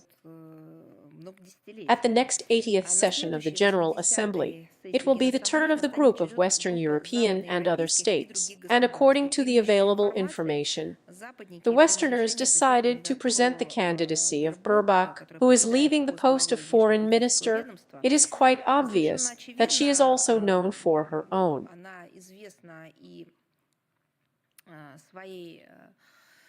Sort of. How would it be more diplomatic to describe it? Not fundamental knowledge. And, of course, she is known for her perverted idea of international relations and her Russophobia. Of course, she will pursue the same policy in all directions, because, as we understood, it was not related to her functional duties, but simply including the history of her family, with the fact that her grandfather, as she herself said, was a Nazi.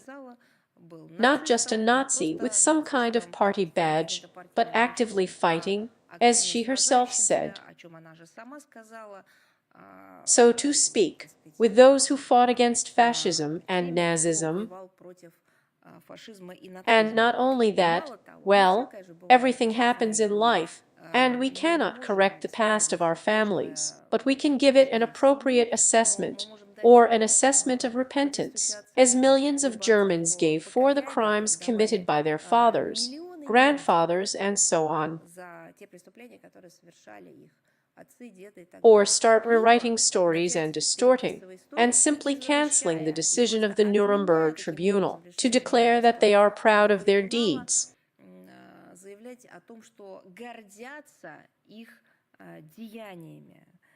Therefore, it is clear what kind of policy it will pursue once it finds itself in any international position. To be honest, it is difficult for me to say whether there are any procedural possibilities.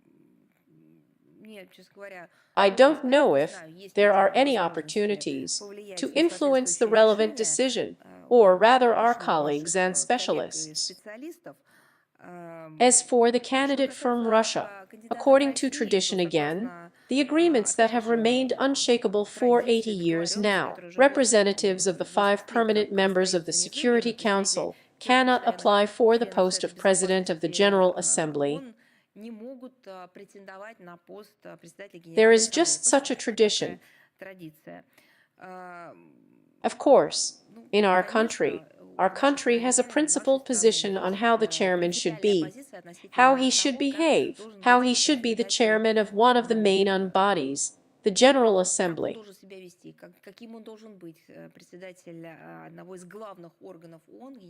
Of course, there should be a lot of expertise. That is, some kind of basis of knowledge and experience. It is necessary to act impartially, that is, to be guided not by the attitudes of your country or a regional group, but by the interests of the entire UN family. Not just the Secretariat or any group, but all the values that are formulated in the Charter of the United Nations.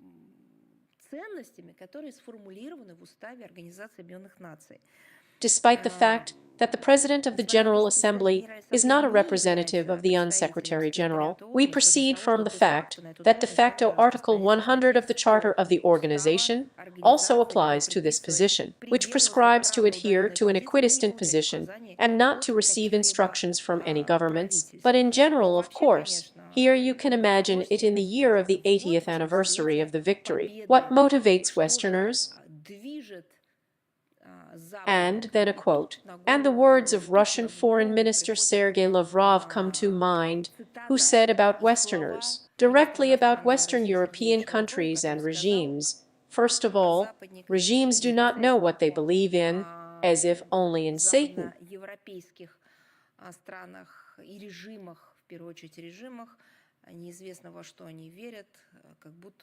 To be honest, I have the impression that this is what dictated this, I do not know, a decision or a similar story. It's like a mockery. You said it was absurd. This is simply a mockery of the memory of those who created the United Nations. To bring the granddaughter of a Nazi to the hall of the General Assembly in the form of a chairman, who, according to her own words, is proud of her grandfather and does it publicly, is to mock the memory of those whose blood is poured on this very place, on whose bones, whose lives the United Nations was created.